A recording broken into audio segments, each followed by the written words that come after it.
During the final fitting for her $15,000 wedding dress, my daughter looked at my stained work boots, pinched her nose, and whispered, "You are just a lowly garbage collector. Stand back and do not embarrass me in front of my new family." I did not argue. I did not yell. I just quietly put my unlimited heavy metal black card back into my pocket, handed the cashier a maxed out secondary credit card, and walked out. When the decline receipt printed my daughter's perfect high society facade began to crumble. But that was only the beginning of the lesson I was about to teach them. My name is Leroy. I am 72 years old. Before I continue this story, let me know what city you are watching from in the comments below. Hit like and subscribe if you believe that respect should never carry a price tag. The Vera Wang Bridal Boutique in downtown Chicago was the kind of place where even the air smelled expensive. Crystal chandeliers hung from the ceiling. Thick white carpets absorbed the sound of footsteps, and women sipping champagne spoke in hushed, privileged tones. It was not a place designed for a man wearing a neon green and reflective orange sanitation jumpsuit. I had just finished my Tuesday morning route. I am the founder and CEO of Jenkins Environmental Solutions, a waste management and recycling empire that spans 3 states. But I never told my daughter the true extent of my wealth. To her, I was just a supervisor who occasionally drove a truck. I drove that route every Tuesday morning because it was the exact same route I drove 40 years ago when my late wife and I had nothing but a dream and a rented garbage truck. It kept me grounded. Maya hated it. She always hated the smell of diesel and the sight of my calloused hands. She spent her entire life trying to scrub her working-class background from her identity. And when she met Preston Vance, she thought she had finally found her golden ticket into high society. I pushed open the heavy glass doors of the boutique, the bell chiming softly above me. Immediately, the atmosphere in the room shifted. A saleswoman in a pristine black dress froze her eyes, darting from my heavy work boots to my grease-stained jacket. But my eyes were focused on the center of the room. There stood Maya, spinning slowly in a mountain of white silk and French lace. She looked beautiful. For a brief second, I saw the little girl I used to carry on my shoulders. Then I noticed the company she was keeping. Sitting on a velvet sofa directly across from her was Patricia Vance Preston's mother. Patricia was a woman who wore her perceived superiority like a crown. When she saw me approaching, she visibly recoiled. She raised a manicured hand, pressing a silk handkerchief to her nose as if my mere presence was polluting her oxygen. Sitting next to her was Preston, my future son-in-law. He was 32, dressed in a tailored navy suit, checking a heavy silver watch on his wrist. He claimed to be a senior financial investment advisor, a title he threw around to belittle anyone who worked with their hands. When he saw me, a slow, mocking smirk spread across his face. Maya finally turned and saw me standing there. The smile vanished from her face instantly. The color drained from her cheeks, replaced quickly by a flush of absolute fury. She did not greet me. She did not say hello. She marched over to me, grabbing my arm and pulling me roughly toward a secluded corner near the dressing rooms. "Dad, what is wrong with you?" she hissed, her voice vibrating with suppressed rage. "Why are you dressed like this? You smell like a landfill." I looked at my daughter, keeping my voice perfectly calm. "I just finished my shift, Maya. You texted me an hour ago saying the boutique needed the final payment today, or they would not release the dress for alterations. I came straight here to pay the bill, just like you asked." Maya looked over her shoulder, her eyes darting nervously toward Preston and Patricia, who were whispering to each other and staring at us. She turned back to me, her eyes narrowing with a coldness that broke my heart. "I told you to transfer the money, not show up here looking like a vagrant," she snapped. "Preston's mother is already judging us. Do you know how hard I have worked to make them accept me? You are just a lowly garbage collector. Stand back, keep your mouth shut, and do not embarrass me in front of my new family." Those words hung in the air between us. "You are just a lowly garbage collector." She said it with such venom, such absolute disdain for the very man who had fed her, clothed her, and paid for the expensive college degree she now used to look down on me. I looked into her eyes and realized that the daughter I raised was gone. She had been replaced by a stranger obsessed with status and ashamed of the blood in her veins. I did not raise my voice. I simply nodded. "You are right, Maya. I am just a garbage collector. Let us go pay for the dress." I walked past her toward the elegant marble checkout counter. The saleswoman gave me a tight, uncomfortable smile. "Your total for the gown and the expedited alterations comes to $15,200, sir," she said softly. Preston stood up from the sofa, adjusting his suit jacket, and strolled over to the counter. He leaned against the marble, looking at me with total amusement. "That is a steep bill for a city worker," Leroy Preston said, his voice dripping with condescension. "If you need to set up a payment plan, I could probably give you some financial advice. Managing debt is my specialty after all." Patricia let out a soft, mocking laugh from the sofa. Maya buried her face in her hands, clearly mortified by my presence. I looked at Preston, then at my daughter. I reached into the inner pocket of my jacket. My fingers brushed against the heavy, solid titanium of my corporate black card, the card that had no limit, the card connected to an account holding millions of dollars in liquid assets. I felt the cold metal against my fingertips, and then I let it go. Instead, I reached into the back of my wallet and pulled out a basic standard issue credit card. It was an old backup card I kept for minor emergencies, one I knew for a fact had a strict limit of $2,000. I handed it to the cashier. The woman took it with both hands, typed the amount into the terminal, and inserted the chip. The machine hummed for a few seconds. The silence in the boutique was heavy. Maya held her breath. Preston smirked. Then the machine let out a sharp, angry beep. The cashier looked at the screen, her face flushing with embarrassment.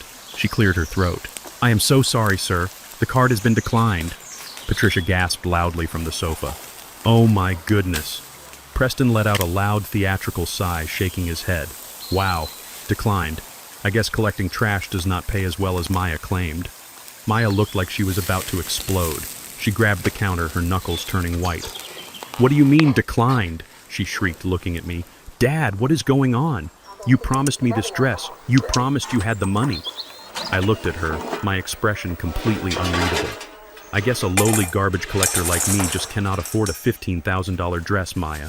It seems my pockets are empty." "But you promised," she screamed, no longer caring who was watching. "You are ruining my wedding. You are ruining my life. How am I supposed to pay for this?" I slowly turned my gaze to Preston. He was still standing there, though his smug smile had faltered slightly at the sight of Maya's meltdown. "Well, Preston," I said, my voice cutting through the room like a blade, "you are the highly successful financial investment advisor. You are the man of high society. A $15,000 dress should be absolute pocket change for a man of your status. Why do you not treat your beautiful bride?" Preston swallowed hard. His face suddenly lost its color. He patted his pockets awkwardly, avoiding my gaze. "Well, you see, Leroy, my liquidity is currently tied up in some high-yield offshore accounts. I do not carry that kind of liquid cash on a Tuesday." "Of course you do not," I said, allowing a brief cold smile to cross my face. I looked back at Maya, who was now weeping tears of sheer humiliation. "I hope your new family can figure it out, Maya. I have to get back to the landfill." I turned around and walked toward the glass doors. Maya yelled after me, calling me a failure, a terrible father, telling me that if I walked out that door, she would never speak to me again. I did not stop. I did not look back. I pushed the doors open and stepped out into the crisp Chicago air. I walked down the block to where I had parked my massive 12-ton garbage truck. I climbed up the metal steps into the cabin and slammed the heavy door shut. I sat there for a moment, gripping the steering wheel. My chest ached, a deep, hollow pain that only a parent betrayed by their own child can understand. But the pain quickly gave way to a cold, calculated clarity. I took off my heavy work gloves. I pulled my phone from my pocket and scrolled through my contacts until I found the direct line to David, my private wealth manager at the executive bank. He answered on the second ring. "Good morning, Mr. Jenkins," David said respectfully. "How can I assist you today?" "David," I said, my voice steady and completely void of emotion. "I need you to access the private family trust, the one designated for Maya's wedding expenses." "Yes, sir. I have it pulled up right here." "Freeze it," I commanded. "Freeze the entire account. Cancel the checks for the caterer. Cancel the deposit for the country club. Block the wire transfer for the florist. I want every single transaction related to Preston Vance and Maya Jenkins halted immediately. From this exact second forward, not a single dime of my money is to be spent on that wedding." There was a brief pause on the line. "Understood, Mr. Jenkins. Placing a hard freeze on all associated funds right now." I hung up the phone and tossed it onto the passenger seat. I started the roaring engine of the garbage truck. My daughter wanted to play the high society game. She wanted to look down on the man who built her life from nothing. It was time to let her see what happens when the garbage collector stops paying the bills. 2 days passed. I had not heard a single word from Maya since I walked out of that bridal boutique. There were no apologies. There were no angry text messages. There was just complete dead silence. She was probably expecting me to come crawling back begging for forgiveness, offering up a cashier's check to make it all go away. That was how it usually worked. For 28 years, I gave that girl everything she ever pointed a finger at. I worked the trucks, built my company from the dirt up, and poured every ounce of my success into making sure she never had to struggle the way her mother and I did. But I realized too late that I had not raised a strong, independent woman. I had raised a spoiled, entitled stranger who was ashamed of her own blood. It was Thursday morning. The Chicago air was thick with the smell of diesel and damp concrete. I was at the main operations yard of Jenkins Environmental Solutions. I was wearing my usual grease-stained coveralls, holding an old rag wiping down the chrome grille of a massive Mack truck. I did not have to do this. I had a maintenance crew of 50 men who handled the fleet, but I liked the work. It kept my hands rough and my mind sharp. I was wiping a stubborn oil stain when I heard the crunch of tires on gravel. I did not look up right away. I just kept wiping, but the sound of the engine was entirely out of place. It was not the heavy industrial rumble of a garbage truck. It was the smooth, quiet purr of a European luxury vehicle. I turned my head slowly.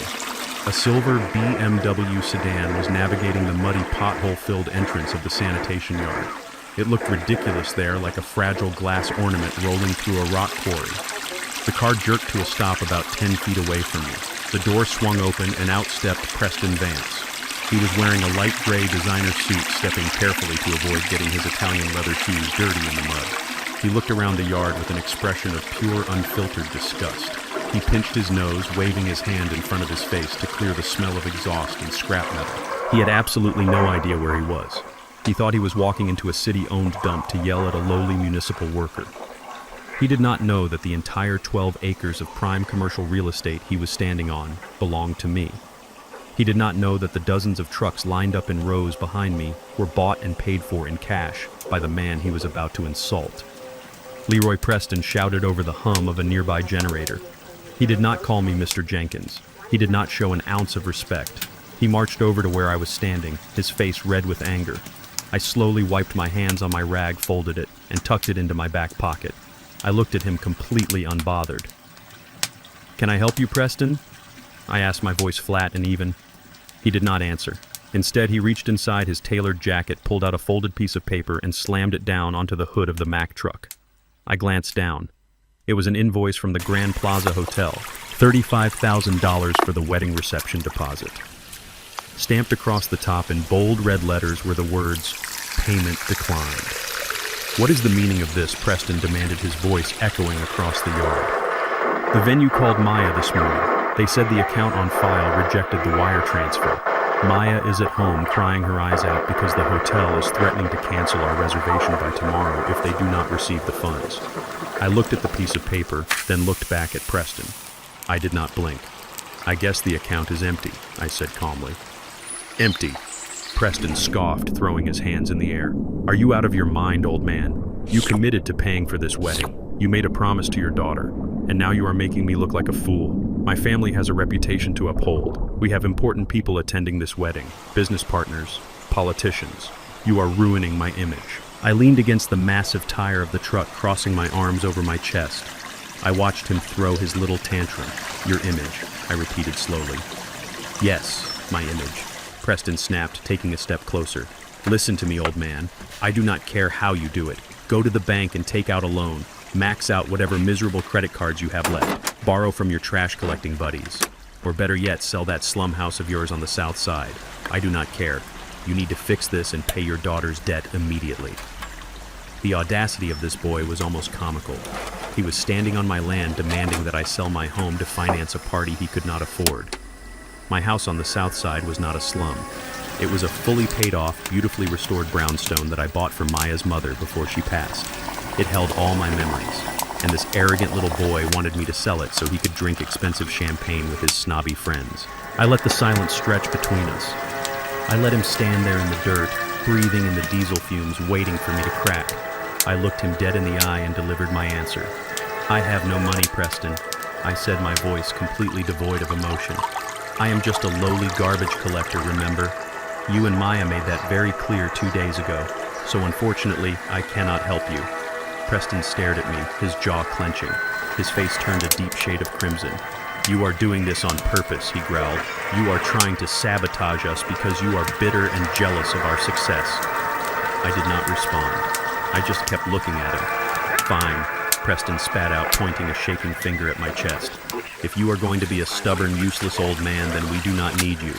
If you do not pay this bill by tomorrow morning, do not even think about stepping foot in our wedding. You are uninvited. You will not walk Maya down the aisle. You will not be in the photos. You will be completely cut out of our lives. He paused, breathing heavily, clearly expecting me to break down. He expected me to panic at the thought of losing my only daughter. He thought that threat was his ultimate weapon. I looked at him, gave a slight nod, and said 2 words. I agree. Preston froze. The angry momentum completely drained out of him. He blinked, visibly confused. What he asked, his voice losing its arrogant edge. I said I agree, I repeated calmly. I will not attend the wedding. I will not walk her down the aisle. I will stay completely out of your lives. Now, if you will excuse me, I have actual work to do. I turned my back on him, picked up my rag, and started wiping the truck again. I did not give him another second of my attention. I could hear him stammering behind me, struggling to find the right words. He had come here to bully me into submission, and instead I had handed him exactly what he threatened me with. He had no leverage left. Are you crazy? Preston finally muttered, his voice full of disbelief. You are going to regret this, old man. I kept wiping the chrome. I heard his footsteps retreating quickly across the gravel. I heard the car door slam shut. The silver BMW engine roared to life, and the tires spun in the dirt as he sped away, desperate to escape the yard and the reality of his situation. I watched the dust settle.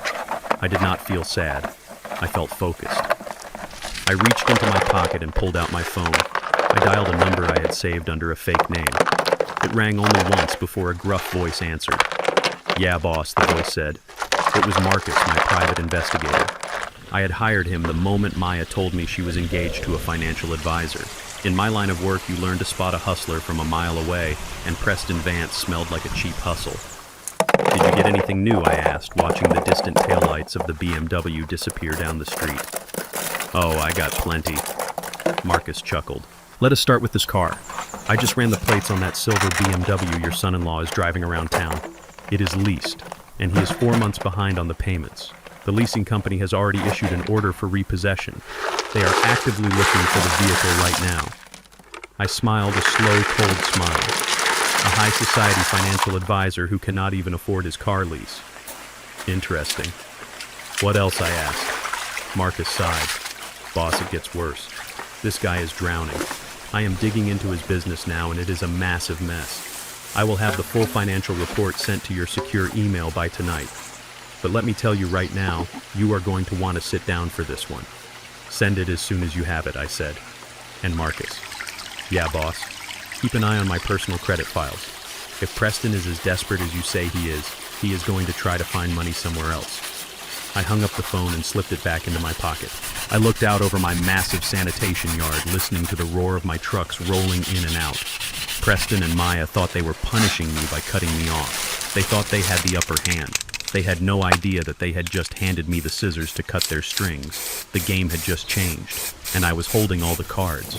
I sat in the quiet solitude of my mahogany-lined study in my home on the south side. This room was my sanctuary. It smelled of old paper cedar and the faint trace of the lavender perfume my late wife used to wear. The walls were lined with books on business economics and environmental science, the very knowledge I used to build my empire from the ground up. I was sitting in my leather armchair staring at the muted television screen when the silence was broken by the sharp ringing of my cell phone. I looked down at the screen. The caller ID flashed my daughter's name, Maya. I let it ring 3 times before I picked it up and pressed it to my ear. I did not say hello, I just listened.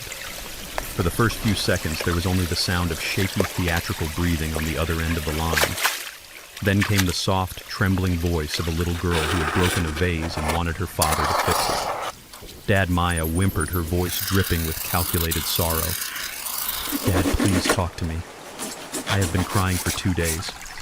Preston is completely stressed out. He is pacing around the apartment and pulling his hair out. The hotel is threatening to cancel the entire reception by 5 o'clock today.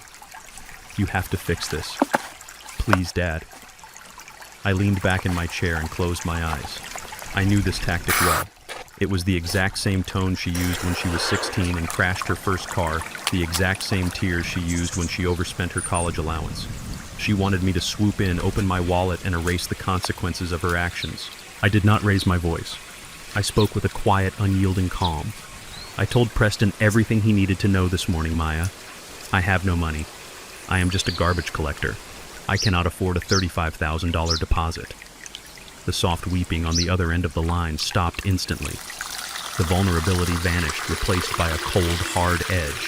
Stop playing these stupid games with me, she snapped, her voice rising in pitch. Preston told me what you said to him at the dump. He told me you agreed to not come to the wedding. How could you be so petty? You are doing this just to punish me because my new family has standards. You are trying to sabotage the most important day of my life because you are jealous of Preston. Jealous of Preston? I repeated, feeling a bitter chuckle rumble deep in my chest. Yes, Maya shouted. You have always resented him because he is educated, because he is successful, because he operates in a world you do not understand. He is a financial genius, and you are just a stubborn old man who refuses to help his only daughter. Now listen to me very carefully. If you do not transfer that money to the venue right now, I am done with you. I will cut you out of my life completely. You will not be my father. You will not see your future grandchildren. You will be nothing to me. Do you hear me?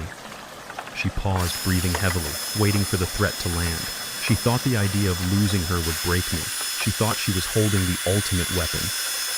I let the silence stretch over the line for a long, heavy moment. I felt a deep ache in my soul, mourning the daughter I thought I had raised. But that ache quickly hardened into iron. Have a nice life, Maya, I said. I pulled the phone away from my ear and pressed the end call button. I did not wait for her response. I tossed the phone onto my heavy oak desk. The room fell dead silent again. I had drawn the line and she had chosen to cross it. I opened my laptop. It was time to see exactly what kind of financial genius Preston Vance really was. Marcus, my private investigator, had sent the encrypted email 10 minutes ago. I clicked on the file and began to read the comprehensive financial dossier he had compiled. As my eyes scanned the glowing screen, a cold realization washed over me. Preston was not just an arrogant snob. He was a desperate, dangerous fraud. According to the records, Preston Vance was the sole owner of a boutique firm called Vance Capital Management. He presented himself as a wealth advisor for young, affluent professionals. He wore expensive suits, drove a leased European car, and flashed a fake smile to gain trust. But his firm had not made a single legitimate market investment in over 3 years. Instead, Preston was operating a textbook Ponzi scheme. The documents detailed a chaotic web of wire transfers. He was taking money from new clients and using it to pay off the fake returns of his older clients, pocketing a massive percentage to fund his lavish lifestyle. But the music was stopping. The report showed that his operating accounts were completely drained. He was overdrawn at 3 different banks. Several of his older clients had started demanding their principal investments back, and Preston had no cash to give them. I scrolled further down, reading the transcripts of phone records Marcus had legally obtained through a debt collection agency. Preston was dodging calls from aggressive creditors. He was sinking fast, and he was terrified. Then everything clicked into place. I suddenly understood the true purpose of this extravagant, over-the-top wedding. It was never about celebrating his love for Maya. It was a hunting ground. Maya had spent years networking with wealthy kids in college. Her bridesmaid list was full of young tech founders, doctors, and heirs to family fortunes.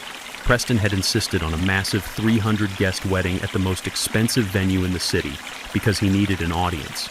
He planned to use the wedding, a wedding he expected the lowly garbage collector to pay for, as a glittering display of his own fake success. He was going to use the open bar and the caviar to charm Maya's wealthy friends, hand out his business cards, and lure them into his collapsing Ponzi scheme to keep himself out of prison. My daughter was not just a bride, she was the bait, and she was too blinded by her desperate desire for high society to see that her sophisticated fiancé was actually a common thief. I closed the report and leaned back in my leather chair. I poured myself a small glass of aged bourbon, staring at the framed photograph of my late wife on my desk. I wondered what she would say if she could see what our daughter had become. Would she tell me to rescue her? Or would she tell me to let the house burn down so Maya could learn how to rebuild from the ashes? Before I could take a sip of my drink, a sudden piercing alarm echoed through the study. It was not my regular cell phone.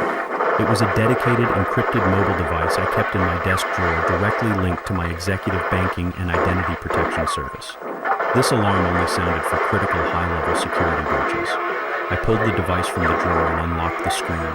A bright red notification banner flashed across the display. High-risk alert.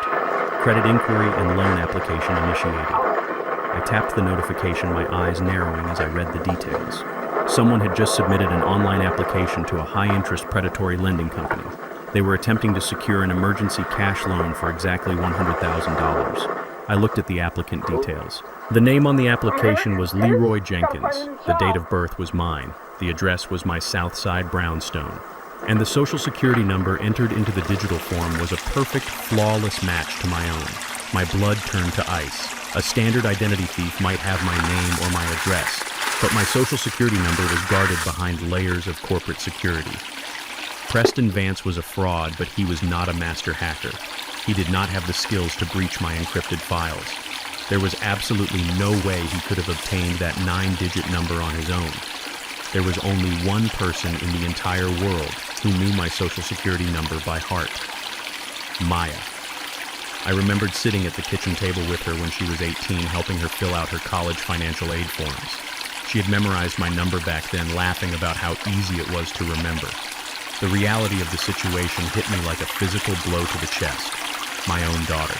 My flesh and blood. She was so desperate to save her fake high society wedding, so terrified of losing her fraudulent fiancé that she had handed over my most sensitive personal information. She had given Preston the keys to steal my identity and mortgage my name for $100,000. They thought I was just an ignorant trash collector who would not notice a credit check until it was too late. They thought they could commit federal identity theft, take the cash pay the venue, and leave me to deal with the crippling debt. I stared at the red alert on the screen. The sorrow I felt earlier completely evaporated, leaving behind a cold, absolute silence in my mind. Maya had crossed the point of no return. She had chosen to participate in a crime against her own father. I set the bourbon glass down. I did not hit the button to block the loan application right away. I let my finger hover over the screen, a new, far more devastating plan forming in my mind. If they wanted to play a high-stakes game of financial fraud, I was going to let them think they had won. I was going to let them walk right into the trap they had set for me. I picked up my phone to call my security team. The lesson was no longer just about cutting off her allowance. It was about to become a masterclass in absolute destruction. During the glowing red alert that was still illuminating my dark mahogany desk, the private line began to ring. This was not my standard cell phone. It was a secure encrypted landline that I kept strictly for high-level corporate emergencies. Only 5 people in the entire world had that number. I reached out and picked up the heavy receiver. It was Thomas. Thomas had been my senior private wealth director at the bank for over 20 years. We had navigated market crashes, aggressive corporate buyouts, and multi-million-dollar real estate acquisitions together. He knew my voice, he knew my habits, and he knew how fiercely I protected my assets. When he spoke, his voice was tight with an anxiety I rarely heard from him. Mr. Jenkins, Thomas said quickly, bypassing any standard pleasantries. We just flagged a highly suspicious $100,000 loan application. It was routed through a third-party predatory lending platform online. They are attempting to use your primary social security number and your home address to leverage a rapid cash advance. My fraud team is putting a hard stop on the transaction right now and transferring the file to the authorities. I sat perfectly still in my leather chair. My eyes remained fixed on the framed photograph of my late wife. I took a slow, deep breath, letting the cold reality of the situation settle into my bones. My daughter had actually done it. She had handed her fraudulent fiancé the keys to my identity just to save face in front of a bunch of snobby socialites. "Hold on, Thomas," I said, my voice completely level and devoid of any panic. "Do not shut it down." There was a long, stunned silence on the other end of the line.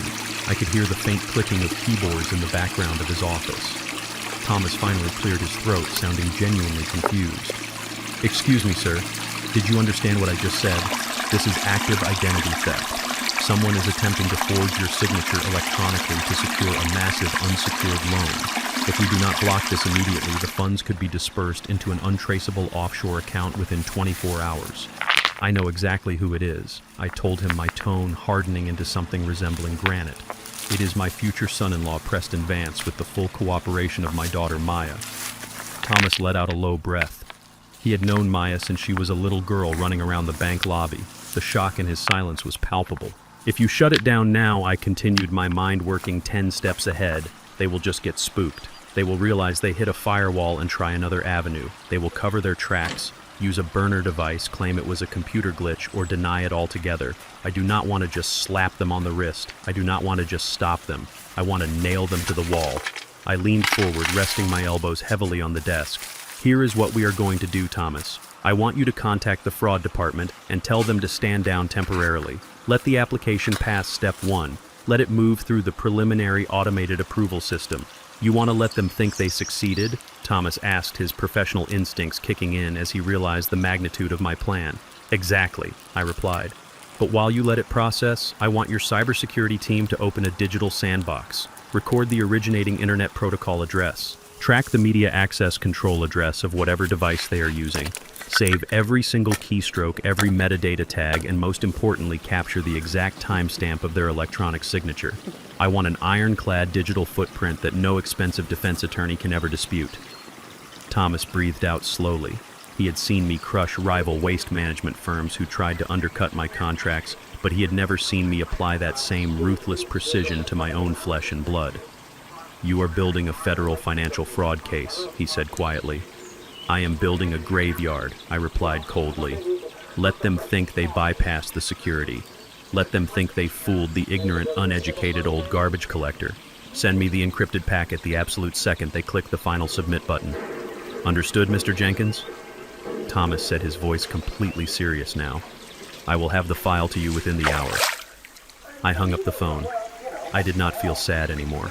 The betrayal had burned out all my fatherly affection, leaving only the cold, sharp instincts of a man who built an empire from the dirt up. 45 minutes later, my computer pinged with a secure email from Thomas. I opened the file. It contained everything I asked for and more. The IP address matched Preston's luxury downtown apartment perfectly. The digital signature on the promissory note was a desperate amateur forgery of my own name. They had actually done it. They had committed a federal felony just to keep a wedding reception from being canceled. Suddenly, my personal cell phone buzzed on the desk. I picked it up. It was a text message from Maya. I opened the message and stared at the screen. It was a photograph of her and Preston sitting in a high-end rooftop bar. They were holding up crystal champagne flutes, smiling brightly for the camera. They looked triumphant, arrogant, and completely untouchable. Underneath the photo was a text message that dripped with pure venom and condescension. Preston just closed a massive investment project, the message read. The venue is paid in full and the wedding is back on track. Even without you, we are still living in high society. You can keep your trash money, Dad. We do not need you. I stared at the glowing words. She was actually gloating. She genuinely believed that her sophisticated fiancé had miraculously pulled a massive business deal out of thin air to save her big day. She had absolutely no idea that the expensive champagne she was drinking right now was bought with stolen funds. She did not realize that the man she was bragging about had just signed his own arrest warrant using her father's name. A slow, dark smile crept across my face. It was the kind of smile a predator gets when the prey walks willingly into the cage and locks the door behind itself. I did not type an angry response. I did not call her to scream. I simply typed a very brief, polite reply. I am so glad everything worked out for you. Enjoy the champagne. I hit send and tossed the cell phone aside. Then I picked up my secure corporate line again and dialed a number I knew by heart. It was Victor, the lead corporate litigator for Jenkins Environmental Solutions. Victor was a shark in a tailored suit, a man who destroyed multi-million-dollar corporations for a living. Victor answered on the first ring. Leroy, what do you need? Victor. I said, my voice completely devoid of any warmth. I am sending you a digital packet right now. I need you to open it immediately.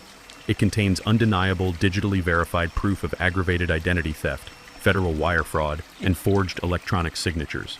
I heard the sound of a file opening on his end. There was a brief silence as Victor scanned the documents. His sharp intake of breath told me he saw exactly what we were dealing with. This is a slam-dunk federal case, Leroy Victor said, his tone turning predatory. This is a minimum 10 to 15-year sentence. Who are we taking down? Preston Vance. I answered calmly. I want you to draft the federal subpoenas immediately. Contact our friends at the Financial Crimes Division of the Federal Bureau of Investigation. Prepare the paperwork for a total asset freeze and a fast-track prosecution. Consider it done, Victor said. Do you want me to file the injunctions tomorrow morning? We can have federal agents knocking on his door before noon. No, I said softly, looking out my window at the sprawling Chicago skyline. Do not file the papers just yet. Let them get a little more comfortable. Let them print the fancy wedding programs. Let them send out the invitations to all their high society friends. I want Preston to feel like he won. I paused, letting the weight of my decision settle in. When the hammer falls, Victor, I want them standing in the middle of a crowd. I want them to lose everything when everyone is watching. Understood, boss, Victor replied. We will hold the fire until you give the signal. I hung up the phone and poured myself another small glass of bourbon. Maya wanted to pretend she was high society. She wanted to reject the man who hauled trash to build her a comfortable life. But she was about to learn a very painful truth about the real world. You can wear a silk dress and you can drink expensive champagne, but if you build your life on lies and theft, the garbage collector always comes to take out the trash. 3 days later, I found myself standing outside Le Petit Chateau, the most exclusive and overpriced French restaurant in downtown Chicago. It was the night of the official tasting dinner for the wedding. Maya had intentionally forgotten to invite me. She sent a group text to the bridal party and the Vance family, carefully leaving her father off the list. But I had my private investigator Marcus tracking Preston's every move. I knew exactly where they were, what time the reservation was, and what table they were sitting at. I did not wear my sanitation uniform this time. I wore a clean, simple, off-the-rack gray suit. It was the kind of suit a retired factory worker might wear to Sunday church. It was neat, but it did not scream money. I wanted them to feel entirely comfortable in their assumed superiority. I wanted them to look down on me. I gave my name to the host, a stiff man in a tuxedo who looked at my cheap suit with brief hesitation before leading me to the private dining room in the back. When I walked in, the atmosphere at the table froze. Maya dropped her fork, her eyes widening in absolute horror. Preston stiffened, sitting up straight in his chair. Patricia Vance, who was in the middle of a loud, boisterous laugh, cut her joy short and stared at me as if a stray dog had just wandered into the restaurant. Dad. Maya hissed, her face flushing red. What are you doing here? This is a private family tasting. I pulled out the empty chair at the end of the table and sat down, placing my worn cloth napkin on my lap.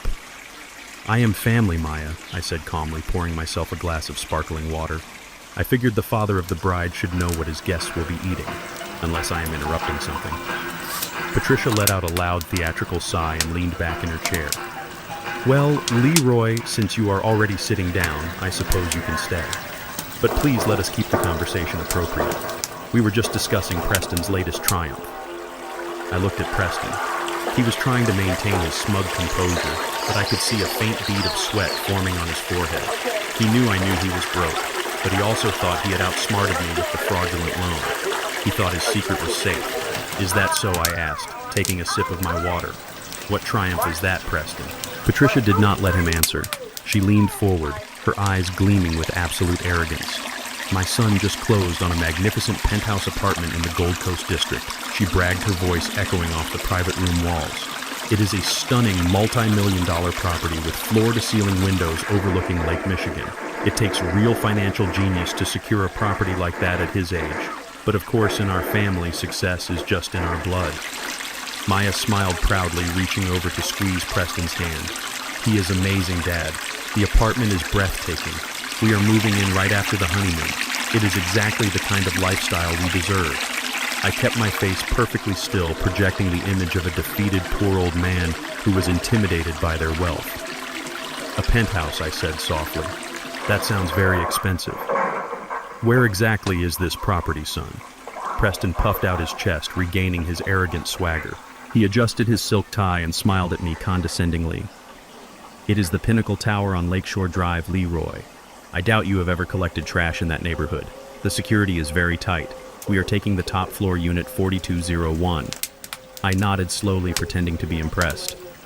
Unit 4201. The Pinnacle Tower. That is quite an accomplishment. I reached into the inner pocket of my cheap suit jacket and pulled out my phone. I placed it under the table, resting it on my knee where no one could see the screen. I opened my encrypted corporate management app. Jenkins Environmental Solutions was my primary company, but I had diversified my wealth decades ago. I owned Jenkins Commercial Real Estate, a holding company that managed over 50 luxury properties across the city. I typed the address into my database. The search results popped up instantly. The Pinnacle Tower, Unit 4201, owner Jenkins Commercial Real Estate, LLC. I clicked on the tenant file. I did not need to read it, but I wanted to see the details with my own eyes. Preston Vance had not bought a multi-million-dollar penthouse. He was renting it. And according to my property manager's notes, Preston was 90 days past due on his rent. A formal eviction notice had been drafted and was scheduled to be served by the sheriff's department next week. I sat there looking across the table at this arrogant 32-year-old fraud. He was sitting in a luxury restaurant bragging to my daughter and his snobby mother about buying a piece of real estate that I literally owned. He was pretending to be a titan of industry, completely unaware that the lowly garbage collector he was mocking was his actual landlord and the man who was about to throw him out onto the street. The irony was so delicious I could almost taste it. I locked my phone and slipped it back into my pocket. "Well, Preston," I said, looking him dead in the eye, "I am sure you will get exactly what you deserve in that building." The dinner dragged on for another hour. They ordered the most expensive items on the menu: truffle risotto, dry-aged Wagyu beef, and 3 bottles of imported French wine that cost $800 each. Patricia complained about the service. Maya complained about the floral arrangements for the wedding. Preston kept checking his phone, pretending to be conducting high-level business deals. I sat quietly eating a simple garden salad, watching them play their pathetic game of pretend.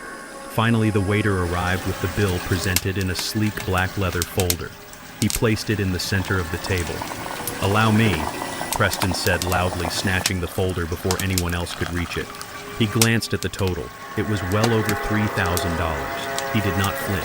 He pulled his wallet from his jacket and produced a heavy, shiny new platinum credit card. He dropped it onto the tray with a loud metallic clack. "A celebration of my new real estate acquisition," Preston announced, raising his empty wine glass. "To the future." Patricia clapped her hands together. "Oh, Preston, you are so generous. Maya, you are a very lucky girl to marry into such stability." I stared at the credit card sitting on the silver tray. I have exceptionally good eyesight. I recognized the distinct logo of the predatory lending bank Marcus had warned me about. This was the card linked to the $100,000 fraudulent account Preston had opened using my stolen social security number. He was paying for this extravagant dinner using my stolen identity right in front of my face. "Excuse me for a moment," I said quietly, pushing my chair back. "I need to use the restroom before we leave." No one looked at me as I walked away. They were too busy congratulating themselves, but I did not go to the restroom. I walked directly to the front of the restaurant, stepping behind the heavy velvet curtains where the maitre d' and the general manager stood at the main computer terminal. The manager looked up, surprised to see me behind the counter. "Sir, guests are not allowed back here." I pulled out my wallet and produced my Illinois driver's license, placing it firmly on the counter.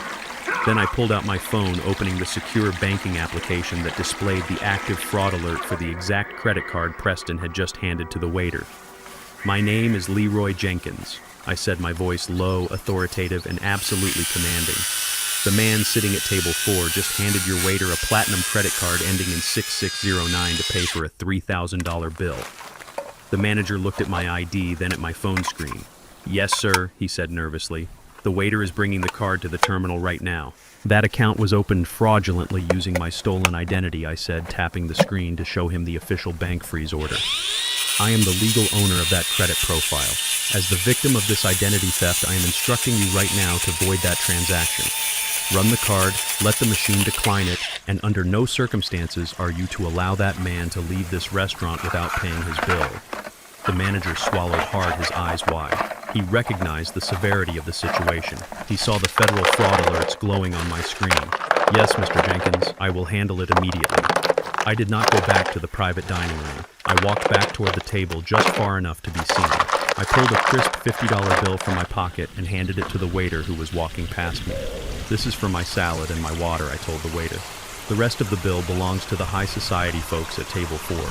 I turned my back on the private room and walked out the front doors of Le Petit Chateau. The cool night air hit my face, and I took a deep, satisfying breath. I walked down the street toward my parked truck, knowing exactly what was about to happen inside.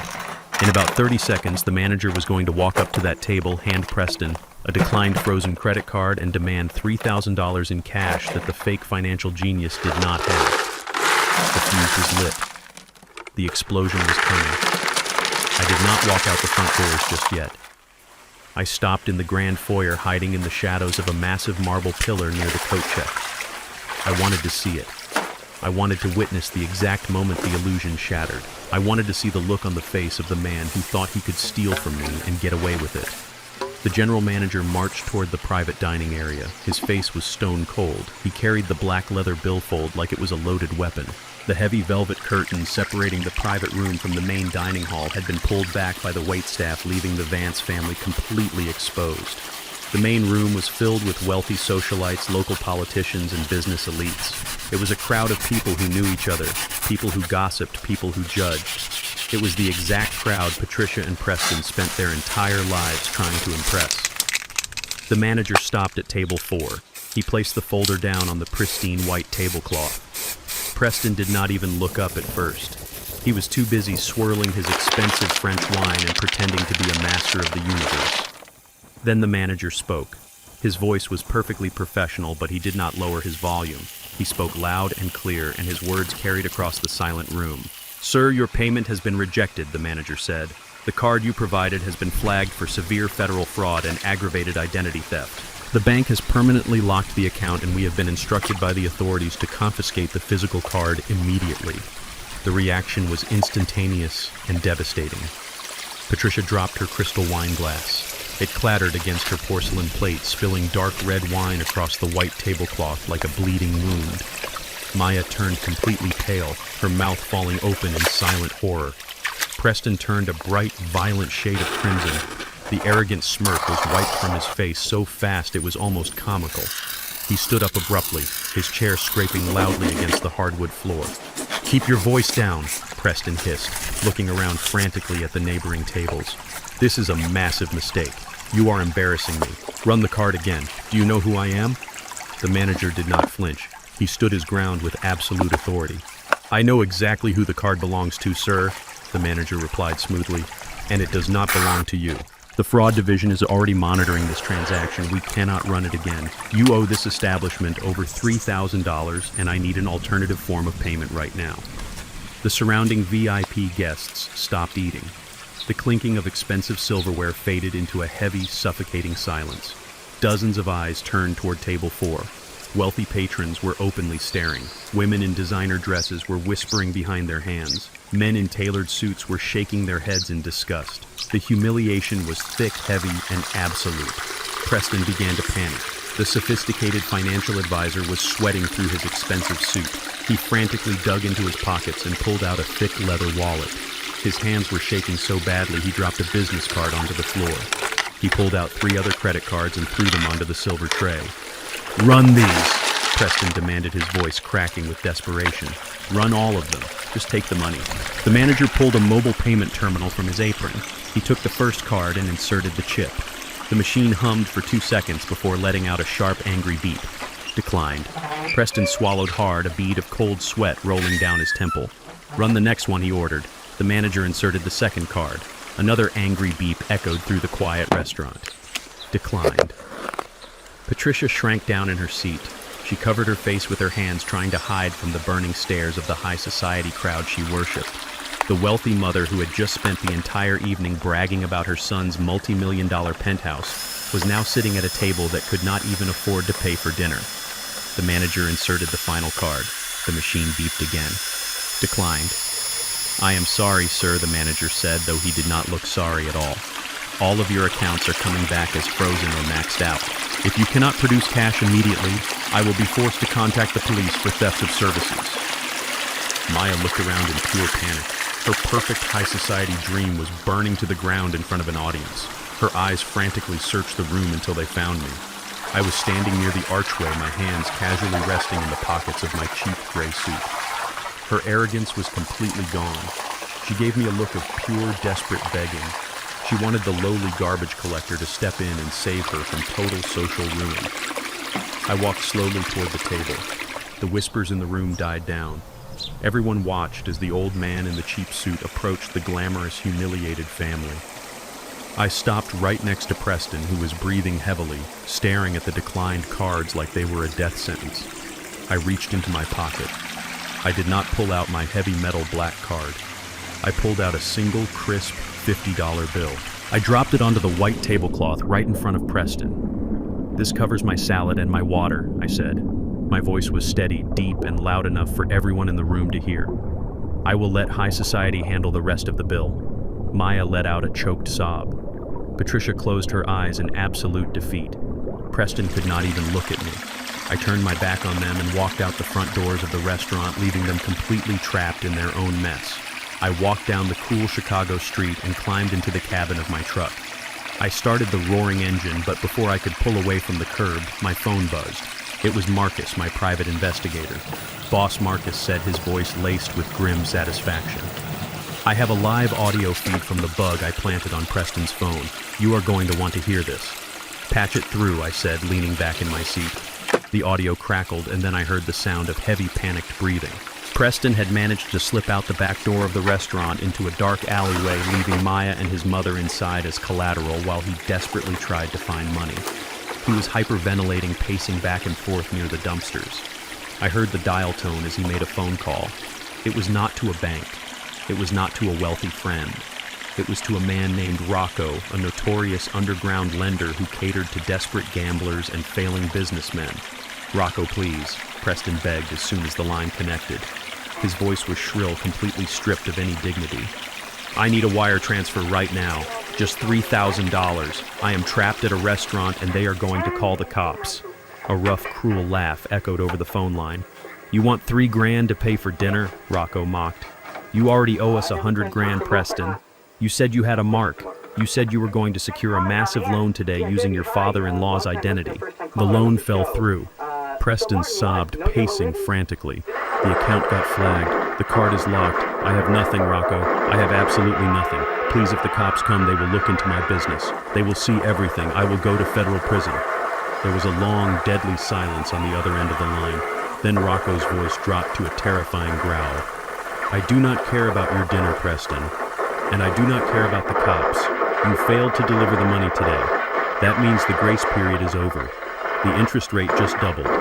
If you do not have $150,000 in cash by the end of the week, we are not going to call the cops. We are going to start breaking bones. Do you understand me?" "Yes," Preston cried, completely broken. "Yes, I understand. I will get the money. I promise. Just please send me $3,000 right now so I can get out of here." "I will send you the $3,000, Rocco said coldly. "But it is going to cost you $10,000 tomorrow. Enjoy your dessert, rich boy." The line went dead. I listened to Preston slide down the brick wall of the alley, sobbing uncontrollably into his hands. The polished, sophisticated financial advisor was sitting next to a pile of garbage, crying like a terrified child. I reached out and turned off the audio feed. I put my truck in gear and pulled out into the street. The fake credit card had turned to ash and their precious high society image had burned down with it. But I knew Preston was a desperate man, and desperate men do desperate things. He was cornered, he owed dangerous people a lot of money, and he still thought I was a weak, vulnerable old man with a paid-off house. The trap had snapped shut, but the beast was still thrashing. I drove home into the night, ready for their next move. The silence in my living room was absolute. I sat alone in the dark, the faint amber glow of the streetlights bleeding through the blinds of my Southside brownstone. It was the house where I had built my life, the house where Maya took her first steps, the house where her mother drew her last breath. I was nursing a glass of bourbon, feeling the exhaustion of the night settling into my old bones when my secure phone vibrated on the coffee table. It was Marcus. I picked it up. "Speak," I said, my voice barely above a whisper. Boss Marcus said, his tone grim and urgent.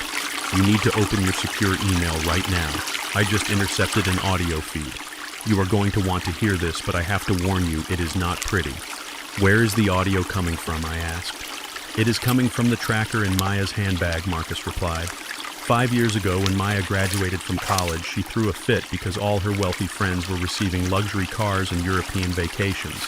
I did not give her a car, but I bought her an authentic, extremely rare Hermes handbag that cost more than most people make in a year. I knew the circles she was trying to run in. I knew the predators that operated in that high society world. So before I gave it to her, I had my corporate security team sew a military-grade micro-transmitter and GPS tracker deep into the inner lining. It was meant to protect her if she ever got into trouble. I never imagined the true danger would be the man she chose to marry, or that I would be listening to it to protect myself from my own daughter. I opened my laptop and clicked on the audio file Marcus had just sent. The recording started with the sound of a door slamming shut, followed by heavy, frantic footsteps pacing across a hardwood floor. It was Preston and Maya returning to his leased past due penthouse after the disaster at the French restaurant. Preston was hyperventilating. The suave, arrogant financial advisor was completely gone, replaced by a terrified animal backed into a corner. He knows Preston was shouting, his voice shrill and panicked. The old man knows about the credit card. He froze the account. He probably knows about the loan application, too. "Calm down, Preston," Maya snapped. Her voice was irritated, embarrassed, but entirely devoid of the panic her fiancé was feeling. "So, my dad canceled a card. Big deal.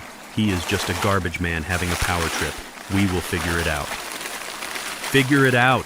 Preston screamed, the sound of glass shattering echoing through the audio as he threw something against the wall. "You do not understand. Rocco gave me until the end of the week. If I do not hand over $150,000, he is going to send his guys to break my legs. Maybe worse. Your father was my only way out, and now the bank is completely locked down. I am dead, Maya. I am a dead man." There was a brief silence on the recording. I could hear Preston gasping for air. Then his pacing stopped. "Wait," Preston said, his voice dropping into a sinister, calculated whisper. "The credit card is gone. The loan is gone. But your father still has the house." Maya scoffed. "The house? That old brownstone on the south side? It is a dump, Preston. It is a fully paid-off historic property in a rapidly gentrifying neighborhood," Preston corrected her quickly. "I checked the property records months ago just to see what kind of assets you stood to inherit. That house is worth at least $500,000 in cash right now." "So what?" Maya asked. "He is never going to sell it. He is obsessed with that place because of my mother. He does not have to agree to sell it," Preston said, his words coming out in a rush of desperate adrenaline. "Maya, listen to me. Your dad is 72 years old. He has been acting strange lately, right? Withholding money, showing up at fancy restaurants in dirty clothes, acting hostile." "What are you saying?" Maya asked. "I am saying he is losing his mind," Preston pressed on, his tone turning dark and manipulative. "We take him to a clinic. I know a doctor who owes me a favor, a guy whose license is already hanging by a thread. We pay him a few $1,000s and he writes an official medical evaluation stating that Leroy Jenkins is suffering from severe rapid onset dementia. We declare him legally incompetent."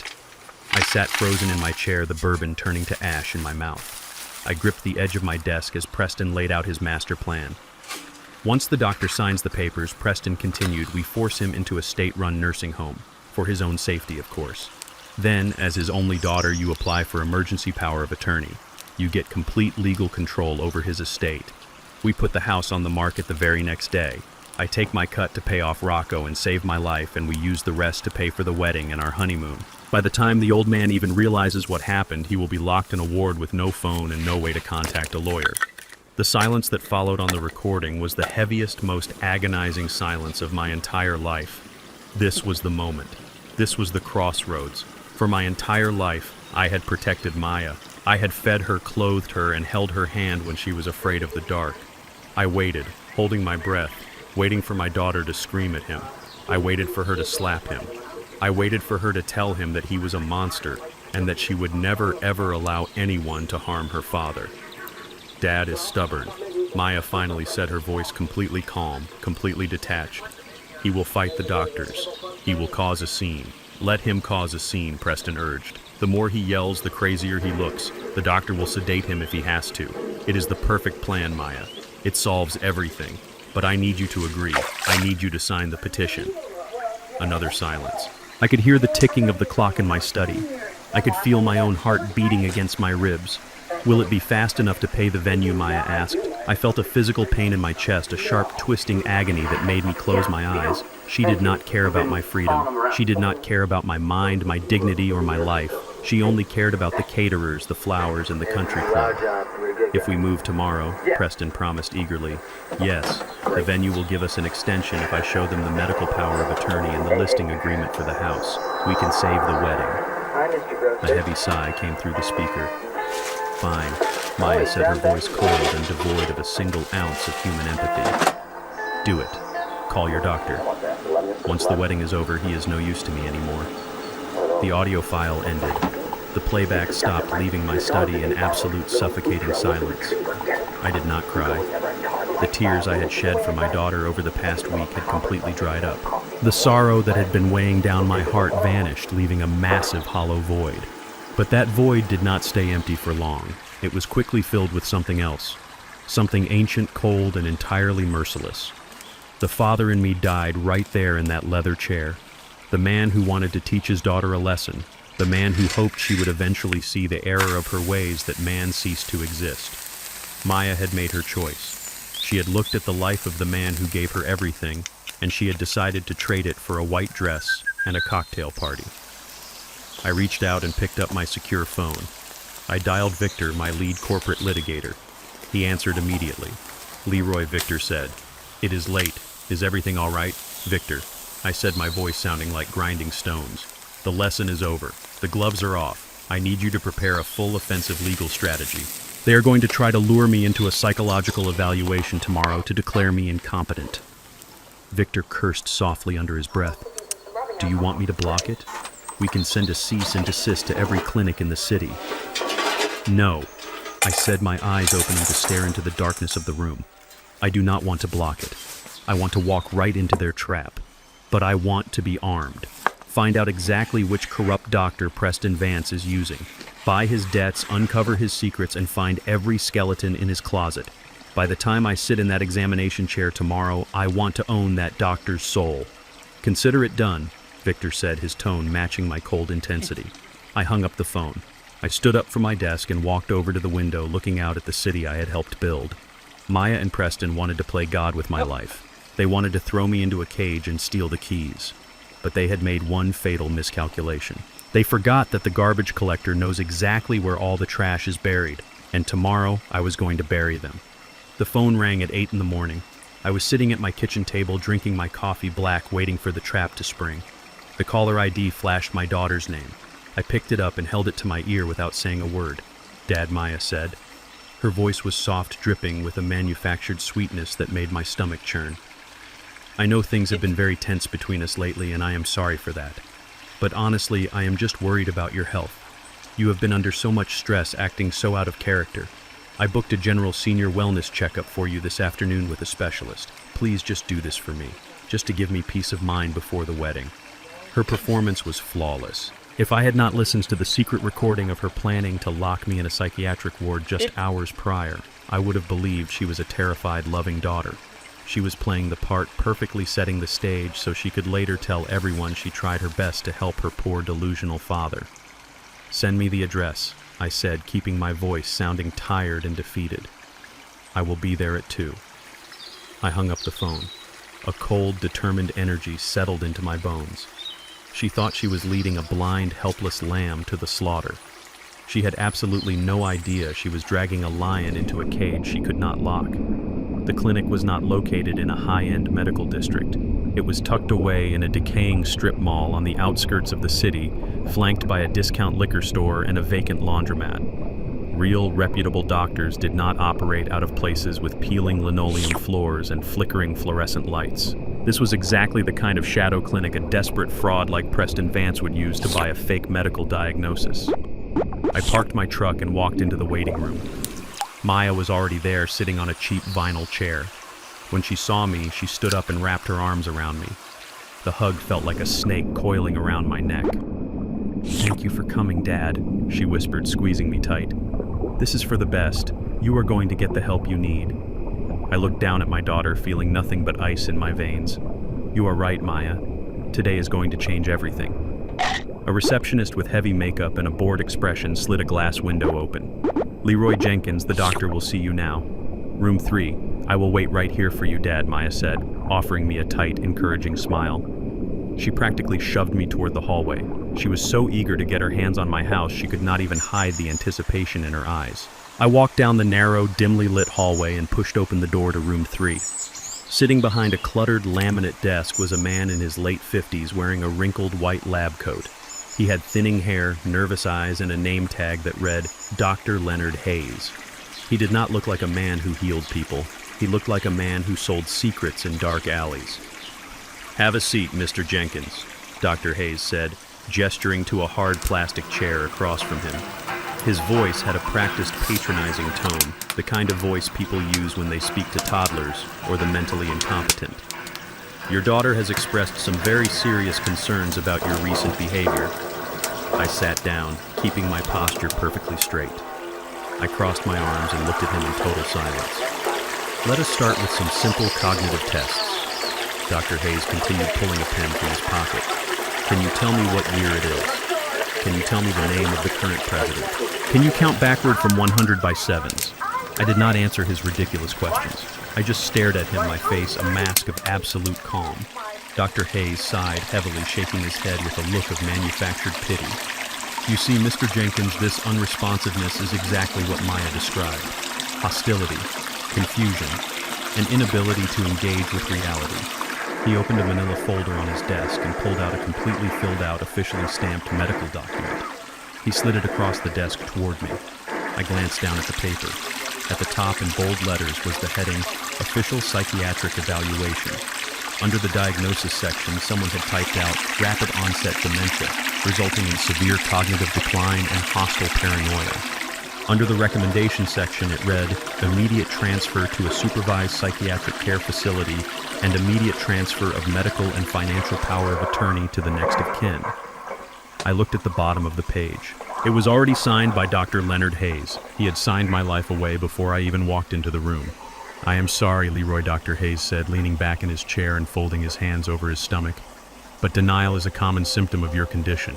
For your own safety and the safety of your family, this is the only path forward. The order is signed. The transport vehicle will be here in 20 minutes to take you to the facility." He smiled a smug, victorious smile. He thought he held all the power. He thought he had just earned his dirty payday. I slowly reached into the inner pocket of my tailored suit jacket. I did not pull out a weapon.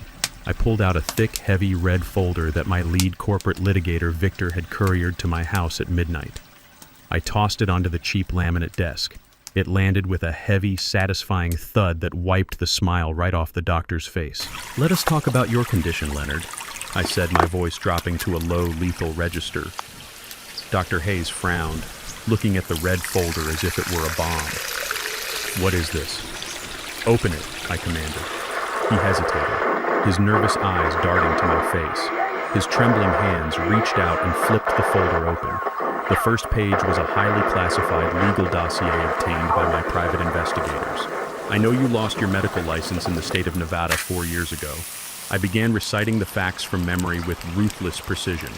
"I know you were indicted for accepting massive kickbacks from pharmaceutical companies and writing fraudulent prescriptions.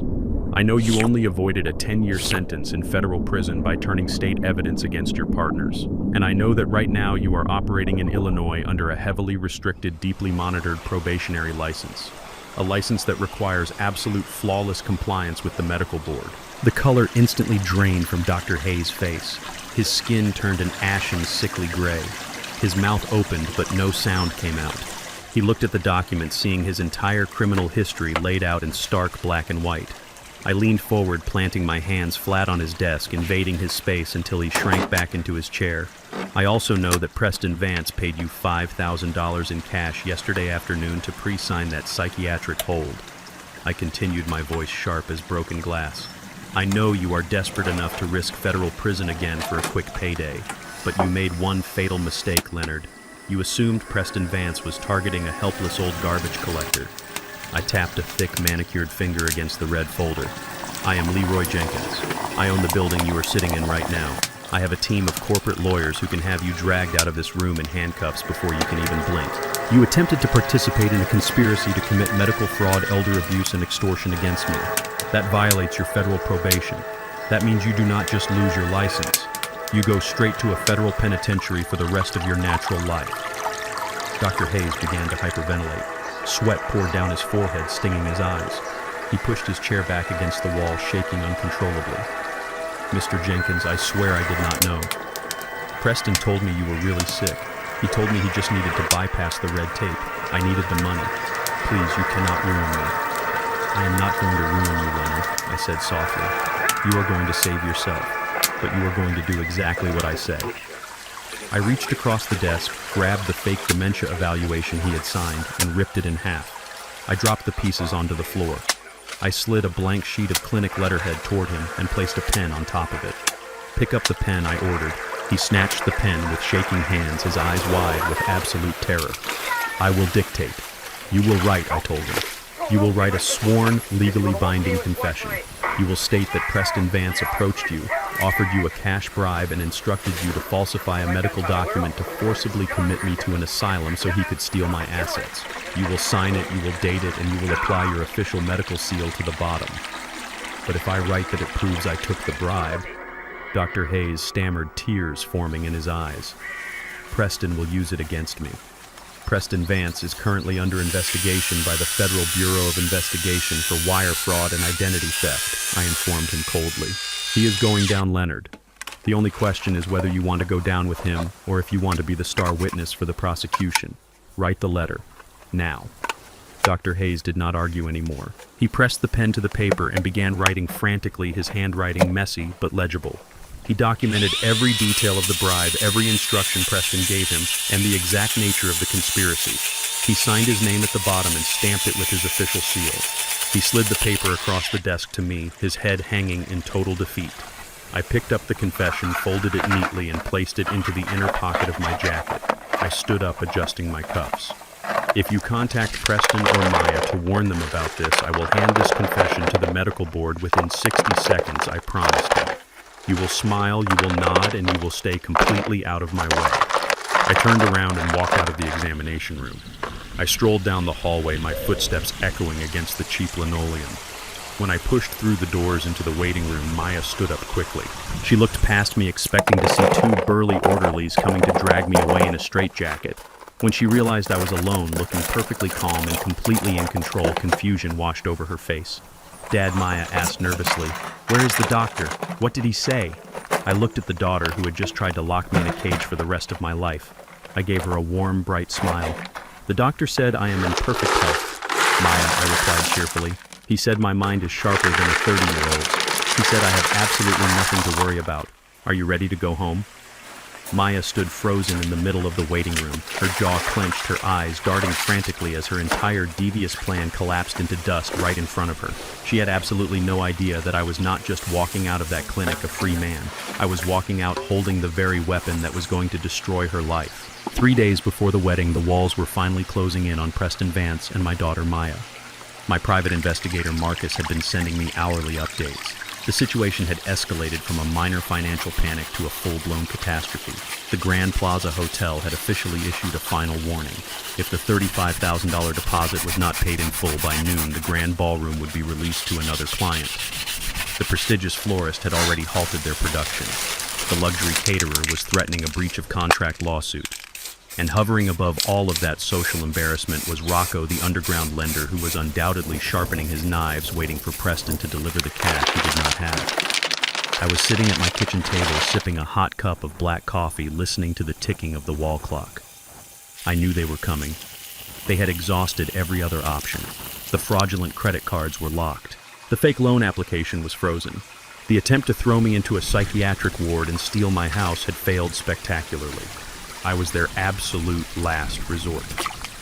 At exactly 10 in the morning, the heavy oak front door of my South Side brownstone rattled with a frantic, desperate knock. I took my time getting up. I walked slowly down the hallway and pulled open the door. There they stood. The high society prince and the daughter who had just tried to lock me in a mental asylum 24 hours earlier. The physical transformation in both of them was astonishing. Preston looked like a dead man walking. His expensive designer suit was wrinkled and stained with sweat. He had dark, heavy bags under his bloodshot eyes, and his hands were trembling uncontrollably. Maya was an absolute mess of smeared makeup and red, puffy eyes. They had hit rock bottom, and the arrogance had been completely beaten out of them. "Dad!" Maya choked out, her voice cracking as tears began to stream down her face. "Dad, please let us in." I stood in the doorway for a long moment, blocking their path, looking at them with a blank expression. "I thought you did not want a lowly garbage collector ruining your image," I said, my voice quiet and calm. I thought I was losing my mind. I thought I belonged in a facility. Maya let out a loud sob and practically threw herself at me, wrapping her arms around my neck. I stood completely still, my arms at my sides, feeling absolutely nothing as she wept against my shoulder. "I am so sorry, Dad," she cried, her voice muffled against my shirt. "I was just stressed. The wedding planning made me crazy. I did not mean any of it. The doctor at the clinic made a mistake. Please, you have to forgive me. You are my father. I need you. It was a brilliant performance." If I did not know that she had spent the last 3 months plotting to strip me of every dime I owned, I might have believed those tears were real. But I knew the truth. She was not crying because she loved me. She was crying because the caterer was demanding cash. I slowly pulled her off me and stepped back, allowing them to enter the house. They scrambled into the living room like terrified refugees. Preston could not even stand still. He was pacing back and forth across my worn rug, wiping his sweating forehead with a trembling hand. "Leroy, please." Preston begged, his voice shrill and entirely stripped of his usual sophisticated tone. "I messed up. My liquid assets are temporarily tied up in an offshore audit. The hotel is going to cancel the wedding in 2 hours. We are going to be humiliated in front of everyone. I need a short-term bridge loan, just until my accounts clear." I looked at the man who had forged my signature and tried to steal my identity. He was still lying. Even with a gun to his head, he could not stop lying. I walked over to my worn armchair and sat down heavily. I let out a long, ragged sigh. I slumped my shoulders forward and rubbed my eyes, playing the role of a tired, broken old man who was exhausted by the fighting. I let the silence drag on, letting their anxiety reach a boiling point. "I do not want to fight anymore," I said softly, staring down at my calloused hands. "I am old.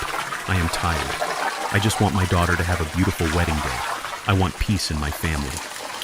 Maya's eyes lit up with desperate hope. "Dad, do you mean it? Can you help us?"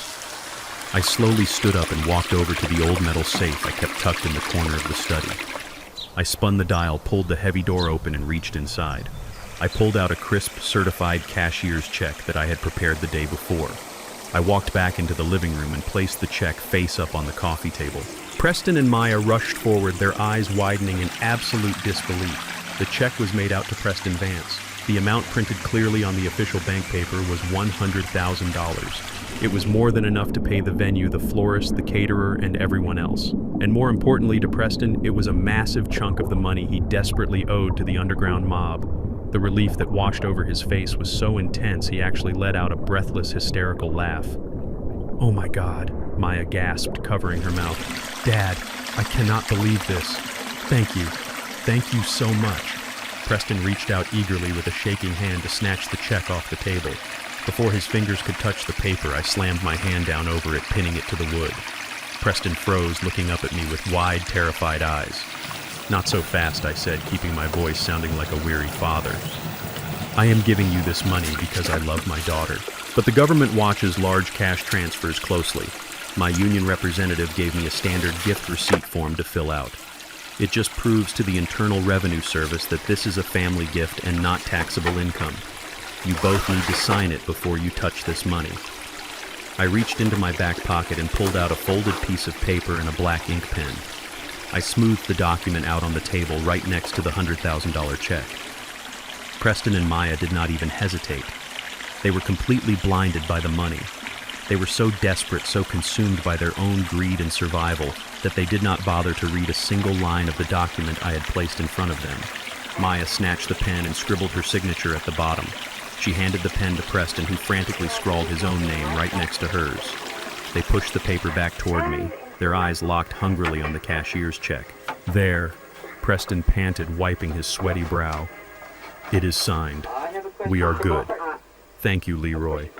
I promise you I will make this up to you." I picked up the signed document, folded it neatly, and slid it into my pocket. I lifted my hand off the check.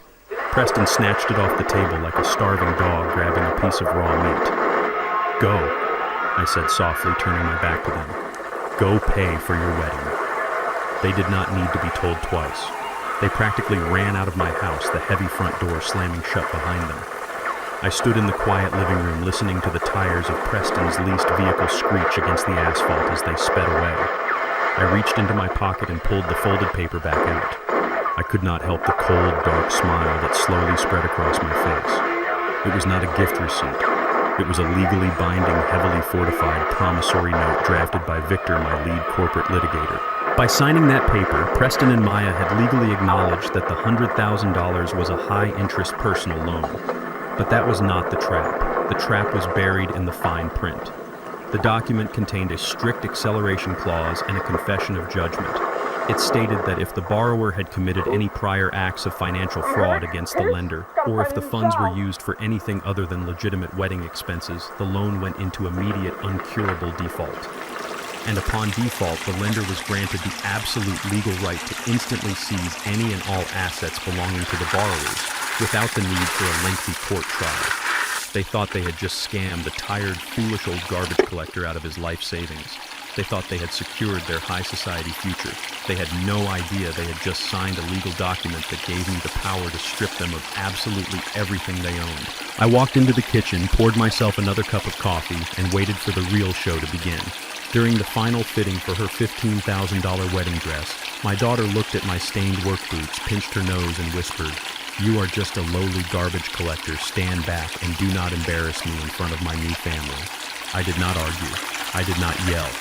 I just quietly put my unlimited heavy metal black card back into my pocket, handed the cashier a maxed out secondary credit card, and walked out. When the decline receipt printed my daughter's perfect high society facade began to crumble. But that was only the beginning of the lesson I was about to teach them. My name is Leroy. I am 72 years old.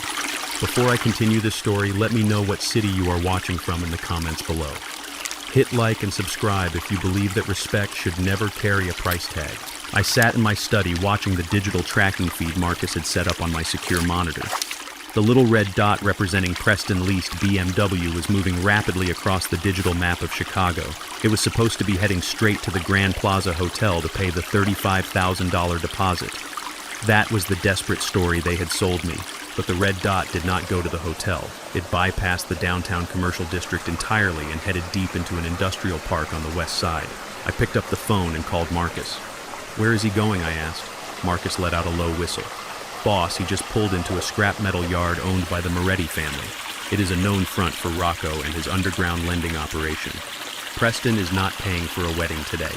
He is paying for his kneecaps." I closed my eyes and let out a slow breath. I had given them $100,000. It was a test, a final opportunity for Maya to do the right thing to pay her vendors and salvage her day.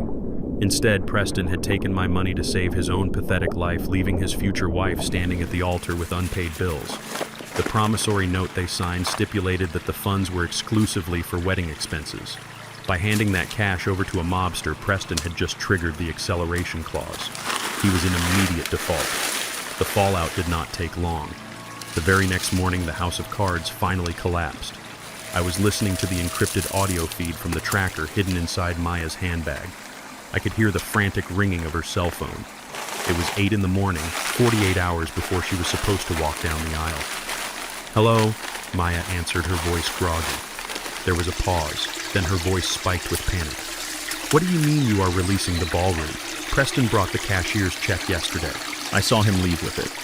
I could hear the faint professional voice of the hotel manager on the other end. "No, ma'am. Mr. Vance never arrived. We have not received a single dollar. We are officially canceling your reservation and releasing the space." Maya dropped the phone. I heard her hyperventilating. Before she could even process the disaster, her phone rang again. It was the florist. 10 minutes later, the caterer called, then the luxury photographer. One by one, every single vendor pulled the plug. The checks had not arrived. The balances were zero. The wedding of the year was completely dead in the water. Preston Maya screamed. Her voice tore through the audio feed, raw and hysterical. "Preston, get out here right now." I heard heavy footsteps as Preston stumbled out of the bedroom. "What is going on?" he mumbled. "Where is the money?" Maya shrieked, the sound of things crashing to the floor, echoing through the apartment. "The hotel just canceled. The florist is gone. Where is the $100,000 my father gave us?"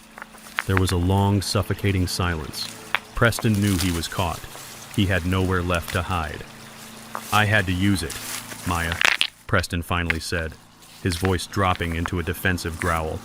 "I told you I was in trouble. Rocco was going to kill me. I had to pay him off. You stole my wedding money." Maya screamed, her voice cracking with absolute devastation.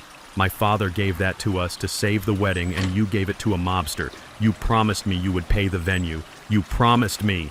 "Shut up," Preston roared. Then I heard a sound that made my blood freeze. It was the sharp, sickening sound of a physical strike, a loud slap echoing across the room. Maya let out a sharp cry of pain and stumbled backward, crashing into a piece of furniture. I stood up from my desk so fast my leather chair knocked backward into the wall, my hands balled into fists. Every protective instinct I had as a father screamed at me to drive over there and tear Preston Vance apart with my bare hands.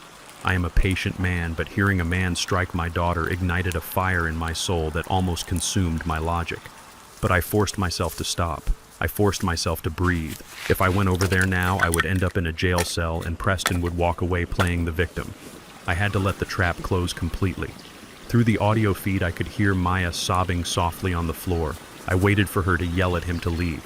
I waited for her to call the police. I waited for her to pack her bags and walk out the door.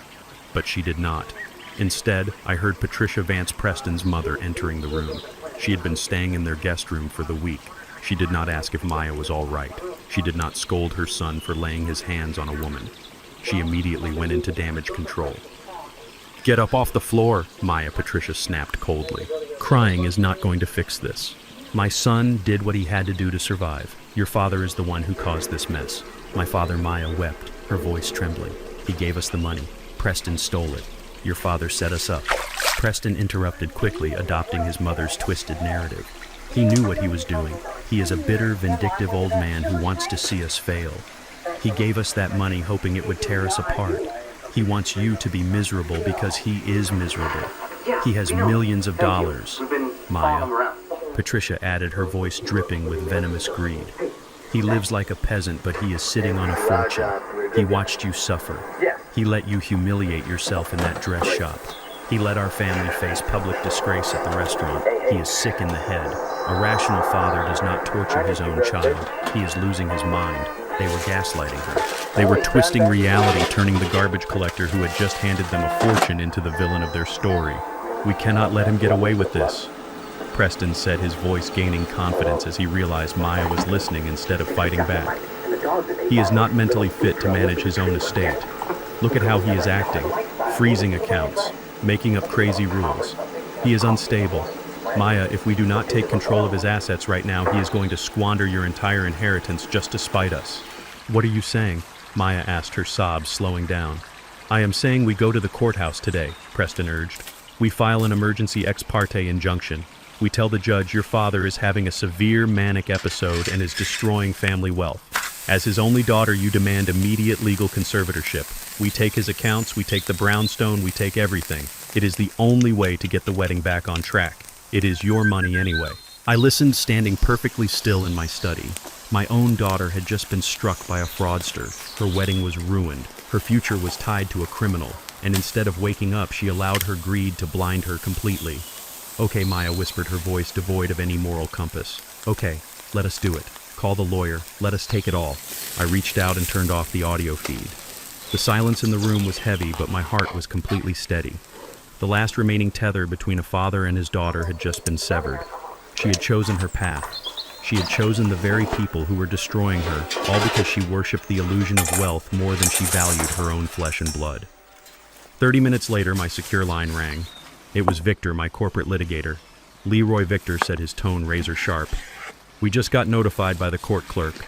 Preston Vance and your daughter just walked into the county courthouse with a cheap attorney. They filed an emergency petition for an immediate conservatorship over your estate.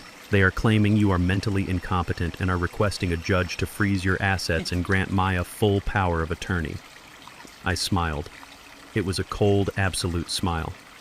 "Let them file it, Victor," I said, walking over to the window and looking out at the city. "And tell the court clerk we are not fighting the hearing. Tell them I will happily meet them at your law firm tomorrow morning to discuss the transfer of power." Victor chuckled darkly. "You are going to let them walk right into the boardroom."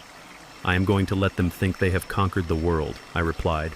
"Tell the front desk to prepare the executive suite. Preston Vance thinks he is bringing a knife to a street fight. He does not realize he just declared war on a ghost. Tomorrow we burn their high society dream to the ground." The morning of the meeting arrived with a cold, biting wind sweeping off Lake Michigan. I did not drive my garbage truck that day. I woke up early, showered, and walked to the back of my walk-in closet. I pushed aside the neon green and reflective orange sanitation jumpsuits that I wore to keep myself humble. Behind them, wrapped in protective garment bags, was the wardrobe of the man I truly was. I selected a custom-tailored charcoal gray Armani bespoke suit. I paired it with a crisp white Egyptian cotton shirt and a deep burgundy silk tie. I opened a small velvet box on my dresser and took out the gold Patek Philippe watch my late wife had given me on our 25th wedding anniversary. I slipped it onto my wrist. I looked in the mirror. The weary, broken garbage collector was gone. Standing in his place was the founder and chief executive officer of Jenkins Environmental Solutions. The predator was finally awake. I had my private driver pick me up in a black town car. We drove to the financial district, pulling up to the towering glass and steel skyscraper that housed Montgomery and Associates. It was the most powerful, ruthless corporate law firm in the state of Illinois. Victor, my lead litigator, was waiting for me in the lobby. We took the private executive elevator to the top floor, stepping into a massive glass-walled boardroom that offered a panoramic view of the entire city. At exactly 10 in the morning, the heavy mahogany doors of the boardroom swung open. Maya and Preston walked in. They had brought a lawyer with them. He was a short, nervous-looking man wearing a cheap, ill-fitting brown suit and carrying a scuffed leather briefcase. He looked like the kind of strip mall attorney who handled minor traffic tickets and desperate plea bargains. Preston had likely hired him for a few $100s, expecting to intimidate a poor, uneducated old man into signing away his life. Preston marched into the room with his chest puffed out, an arrogant smirk plastered across his face.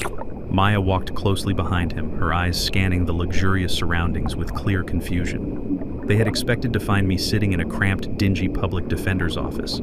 They did not understand why they had been directed to the top floor of the most expensive building in the city. Then their eyes landed on me. I was sitting at the head of the massive mahogany table. My posture was straight, my hands resting calmly on the polished wood. The sunlight caught the gold of my watch. I did not look like the man Maya had been ashamed of her entire life. I looked like absolute untouchable power. Maya stopped dead in her tracks. The blood drained entirely from her face.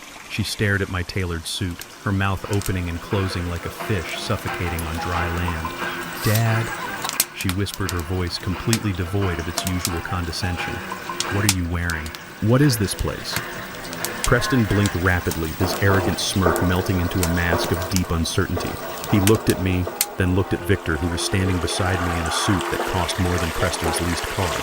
The chief lawyer cleared his throat, trying to regain control of the room. He slammed his scuffed briefcase onto the table and pulled out a stack of legal papers. "I am Arthur Penhaligon, representing Maya Jenkins and Preston Vance," the lawyer announced, his voice trembling slightly under Victor's cold gaze. "We are here to execute an emergency medical power of attorney and a voluntary transfer of assets. My clients have determined that Mr. Jenkins is no longer mentally competent to manage his estate. If you just sign these papers, Leroy, we can avoid a very ugly court battle." I did not say a word. I did not even look at the lawyer. I simply nodded to Victor. Victor stepped forward, placing his hands flat on the table. "Mr. Penhaligon," Victor said, his voice echoing through the silent room like a thunderclap. "I am Victor Montgomery, senior partner of this firm and lead corporate counsel for Jenkins Environmental Solutions and Jenkins Commercial Real Estate. You have just walked into my boardroom and attempted to extort my primary client, a man whose verified net worth is well over $200 million. The chief lawyer physically stumbled backward. His eyes widened in absolute terror as he realized the catastrophic mistake he had just made. $200 million, he squeaked, his hands shaking so badly he dropped his pen. Maya grabbed the edge of the table to keep from falling over. Her knees buckled. $200 million. She repeated the number as if it were a foreign language. She stared at me, her eyes wide with a horrifying realization. All those years she had treated me like dirt. All those times she had been embarrassed by my job. I had been sitting on a massive fortune the entire time, testing her character, waiting for her to prove she was worthy of it. And she had failed spectacularly. Preston turned a sickening shade of gray, his sophisticated facade completely shattered. "This is a trick," Preston stammered, pointing a shaking finger at me. "He is a garbage man. He drives a trash truck. He owns the trash trucks." Preston Victor corrected him with a vicious smile. "He owns the landfills. He owns the recycling centers. And as you recently discovered, he owns the Pinnacle Tower where you are currently 3 months behind on your rent. Victor did not give them a second to breathe. He picked up a thick black folder and tossed it across the long table. It slid to a stop right in front of Preston. "Open it," I commanded. My voice was quiet, but it carried the weight of absolute authority. Preston reached out with trembling hands and flipped the folder open. Inside that folder, Victor began pacing slowly around the table. Is the digitally verified IP address, the media access control metadata, and the exact timestamps of the fraudulent $100,000 loan application you submitted using Mr. Jenkins' stolen social security number. That is a federal wire fraud felony carrying a minimum of 10 years in a federal penitentiary. Preston gasped, clutching his chest as if he had just been shot. Victor tossed a second folder onto the table. It landed directly in front of Maya. In that folder, Victor continued relentlessly, is a comprehensive financial audit of Vance Capital Management. It proves that your brilliant fiancé has not made a single legitimate investment in 3 years. He is running a Ponzi scheme. He is currently overdrawn at 3 banks, and he owes exactly $150,000 to a known organized crime syndicate. Maya looked down at the documents, her tears spilling over her cheeks. She looked at Preston with pure, unfiltered disgust. "You lied to me," she sobbed. "You have absolutely nothing. You are one to talk about lies." "Maya," I said, finally breaking my silence. I picked up a small remote control from the table and pressed a button.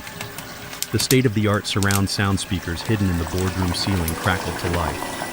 Suddenly, the room was filled with the crystal-clear audio recording from the hidden microphone inside Maya's expensive handbag. Preston's voice echoed from the speakers, frantic and manic. "We force him into a state-run nursing home," the recorded Preston urged. "For his own safety, of course. Then, as his only daughter, you apply for emergency power of attorney. We put the house on the market the very next day."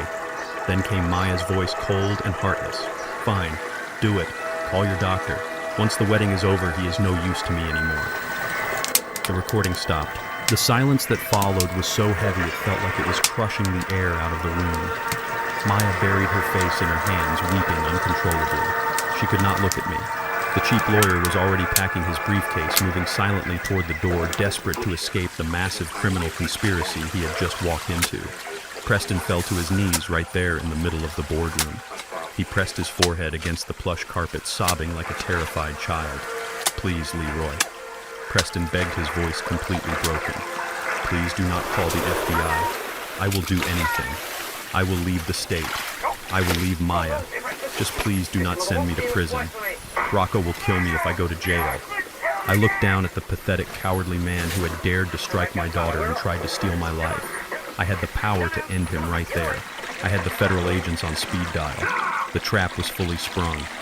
But I wanted more. I did not want him to just go to jail quietly. I wanted the elite society they worshiped to watch them burn. "Stand up, Preston," I ordered.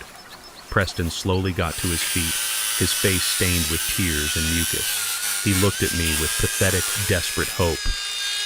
"I am not sending you to prison today," I said, my voice as cold as absolute zero.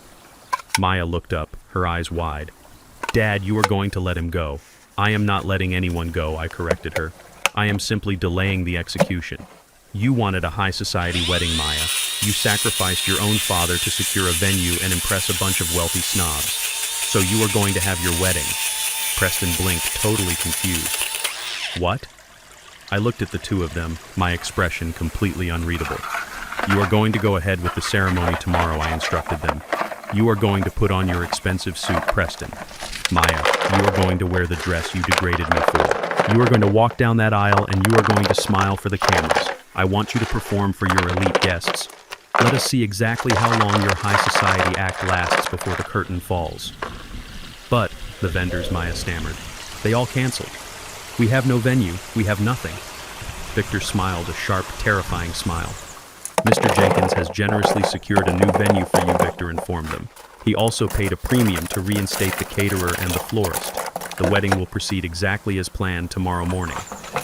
Preston swallowed hard. He knew this was not a gift.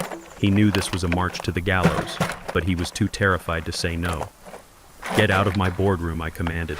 "Both of you, go rehearse your vows. You are going to need them." They did not say another word. They turned and fled the room like terrified ghosts, leaving me sitting in the silence of my power. Tomorrow was not going to be a wedding. Tomorrow was going to be a funeral for their arrogance. I sat in the dark of my study, the faint glow of the city streetlights casting long, distorted shadows across the hardwood floor. Victor, my lead corporate attorney, had followed my instructions flawlessly. I had promised Maya and Preston a new venue for their wedding, but I never promised them luxury. The Grand Plaza Hotel was a playground for the elite, a place of crystal chandeliers and imported marble. The place Victor secured for them was a decaying community banquet hall on the far west side of the city. It had peeling laminate floors, flickering fluorescent lights, folding metal chairs, and a distinct smell of stale beer and old floor wax. It was a place where people held cheap bingo nights, not high society weddings. It was exactly the kind of place Maya had spent her entire life running away from. And now it was going to be the stage for her grand performance. I turned on the encrypted audio receiver linked to the tracker hidden deep inside Maya's expensive handbag. It was the night before the wedding. They had gone to the new venue for the final walkthrough and setup. I could hear the hollow, empty echo of their footsteps in the cavernous hall. Then I heard Patricia Vance. The polite, sophisticated mask she had worn at the French restaurant had completely dissolved. She was shrieking, her voice vibrating with pure, unfiltered rage. "This is an absolute joke," Patricia screamed, her voice bouncing off the cheap wood-paneled walls. "This place is a slum. It smells like a public restroom. I am not bringing my friends to a dump like this. I have state senators and bank executives on my guest list, Preston. Do you expect me to serve them cheap wine in plastic cups sitting on folding metal chairs?" "Mom, please, just calm down," Preston pleaded. His voice trembled with the sheer exhaustion of a man who knew he was completely cornered. "It is just for one day. We have to do this. Leroy paid for it. We have no other choice. Rocco is breathing down my neck. If we cancel the wedding, people will start asking questions about my finances. We just need to get through tomorrow." Patricia let out a laugh that sounded like scraping metal. She ignored her son's desperate situation and turned her venom entirely onto Maya. "This is your fault, you stupid girl," she spat, her tone dripping with classist disgust. "I always knew you were nothing but low-class trash. You parade around in designer clothes trying to act like you belong in our world, but look at you. Look at where you come from. Your father is a garbage man, and now you are dragging my son down into the gutter with you. You are nothing but a pathetic gold digger who cannot even afford her own wedding." I gripped the edge of my desk, my knuckles turning white. I waited for Maya to fight back. I waited for her to scream at Patricia to tell her that her precious son was a broke fraud who was facing federal prison. I waited for her to defend herself, to show even a single ounce of the pride and strength I had tried to instill in her since she was a little girl. But Maya did nothing. She swallowed her pride. She swallowed the abuse. "I am sorry." Patricia Maya whimpered, her voice tiny and broken, sounding like a beaten dog. "We will make it look nice. I promise. We will buy extra flowers to cover the water stains on the walls. We will dim the lights. Just please do not leave. Please do not make Preston cancel the wedding." She was completely broken. She was so desperate to marry a man who hit her, so desperate to hold on to the hollow illusion of being a wealthy socialite, that she was willing to let an arrogant, racist woman treat her like dirt. She had dug her own grave, and now she was willingly lying down in it. I turned off the audio feed. I felt a deep, absolute emptiness in my chest. I had spent my entire life working in the filth, breathing in exhaust fumes, and hauling trash, trying to build an empire so my daughter would never have to bow her head to anyone. I wanted her to be a queen who owned her own destiny. Instead, she had willingly made herself a peasant in a kingdom of liars. My cell phone buzzed on the mahogany desk. The screen lit up the dark room with a text message from Maya. I picked it up and read the words glowing against the glass. "Dad, please. The venue is horrible. Preston's mother is furious and calling me names. My friends are going to laugh at me when they see this place. If you have any humanity left in you, please come tomorrow morning. Bring your checkbook. Hire a better caterer at the last minute. Rent some luxury cars to park out front. Do something to save my face. Be a father to me just this once." I read the message twice. "Be a father to me just this once." The absolute sheer audacity of her words was staggering. She was still trying to manipulate me. She was still trying to use my love as a weapon to extract money and status. She did not care about the betrayal. She did not care that I knew about her plan to lock me in a psychiatric ward and steal my house. She only cared about saving her face in front of people who secretly despised her. I did not reply. I deleted the message and placed the phone face down on the desk. The final string tying my heart to her was gone. She was no longer my little girl. She was just another corrupt adult who needed to learn a very harsh, unforgiving lesson about the real world. I reached into my desk drawer and pulled out my encrypted corporate phone. I bypassed my usual business contacts and scrolled down to a number I had saved specifically for this exact moment. It was a direct line to Special Agent Harrison at the Financial Crimes Division of the Federal Bureau of Investigation in Chicago. Victor had already briefed him on the massive mountain of evidence we had compiled against Preston Vance. They had the digital footprints, the forged loan application, the illegal wire transfers, and the sworn signed confession from the corrupt doctor at the clinic. All they needed was the green light to execute the federal arrest warrant. I pressed the call button. The line rang twice before a deep professional voice answered the phone. "Agent Harrison," the voice said. "This is Leroy Jenkins." I replied, my tone flat, hard, and strictly business. Mr. Jenkins Harrison said, his tone instantly shifting into high alert. "Your legal team sent over the dossier this afternoon. It is completely airtight. We have a federal judge standing by who just signed the final arrest warrant for Preston Vance. We were just waiting for your signal on when and where to make the move. We know he is a major flight risk given his heavy debts to organized crime. He is not going to run tonight," I assured him. "He thinks he has to put on a show tomorrow to keep his scam alive and appease his investors." "I am giving you the green light, Agent Harrison. Where will he be?" the federal agent asked. I gave him the address of the cheap community banquet hall on the west side. I gave him the exact layout of the building that Victor had rented for them, including the back exits and the loading docks. "The wedding ceremony begins at exactly 10:00 tomorrow morning," I said, my voice as cold as the winter wind blowing off the lake outside my window. "Mr. Vance will be standing right at the altar waiting for his bride. I want you to walk through those doors and take him down in front of every single high society guest he invited. I want his elite friends and his arrogant mother to see exactly what kind of man he really is. We will have a full tactical team stationed outside the perimeter by 9:30 in the morning," Agent Harrison confirmed. "We will secure all the exits. We will wait for your signal to enter the building. You do not need a signal from me," I told him. "Just walk in and do your job. The groom will be ready for you. Be my guest." I hung up the phone. The wheels of justice were officially in motion. There was no stopping it now. The trap I had carefully laid over the past week was about to snap shut with enough force to shatter their fake lives forever. I walked out of my quiet study and headed upstairs to my bedroom. I opened my large walk-in closet and looked at the custom-tailored Armani suit I had worn to the boardroom earlier that day. I reached right past it.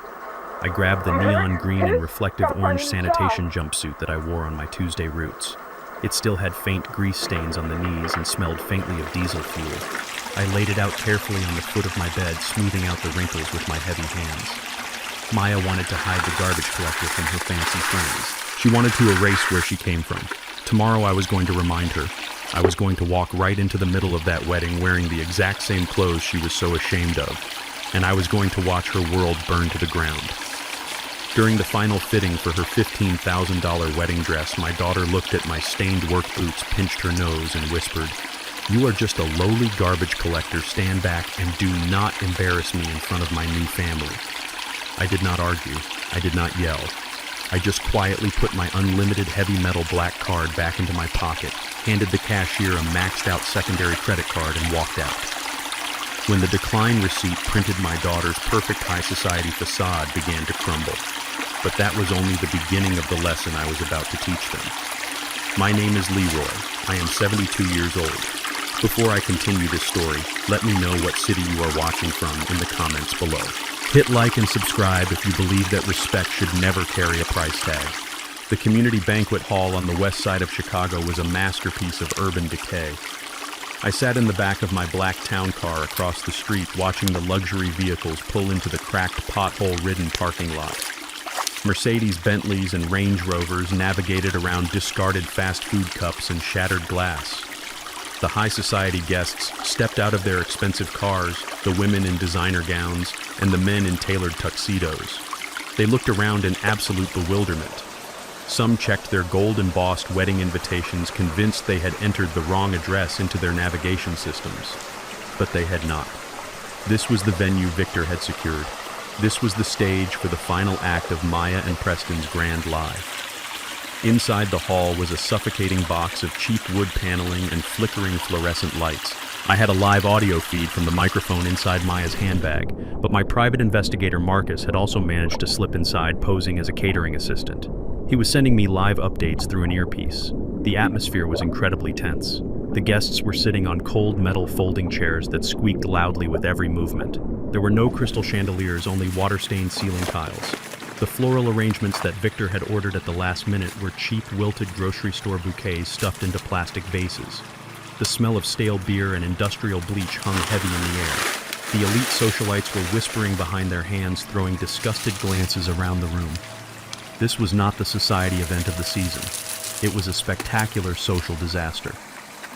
At the front of the room, standing on a slightly elevated wooden platform that served as an altar, was Preston Vance. Marcus described him perfectly. He looked like a man standing on the gallows waiting for the floor to drop. He was sweating profusely.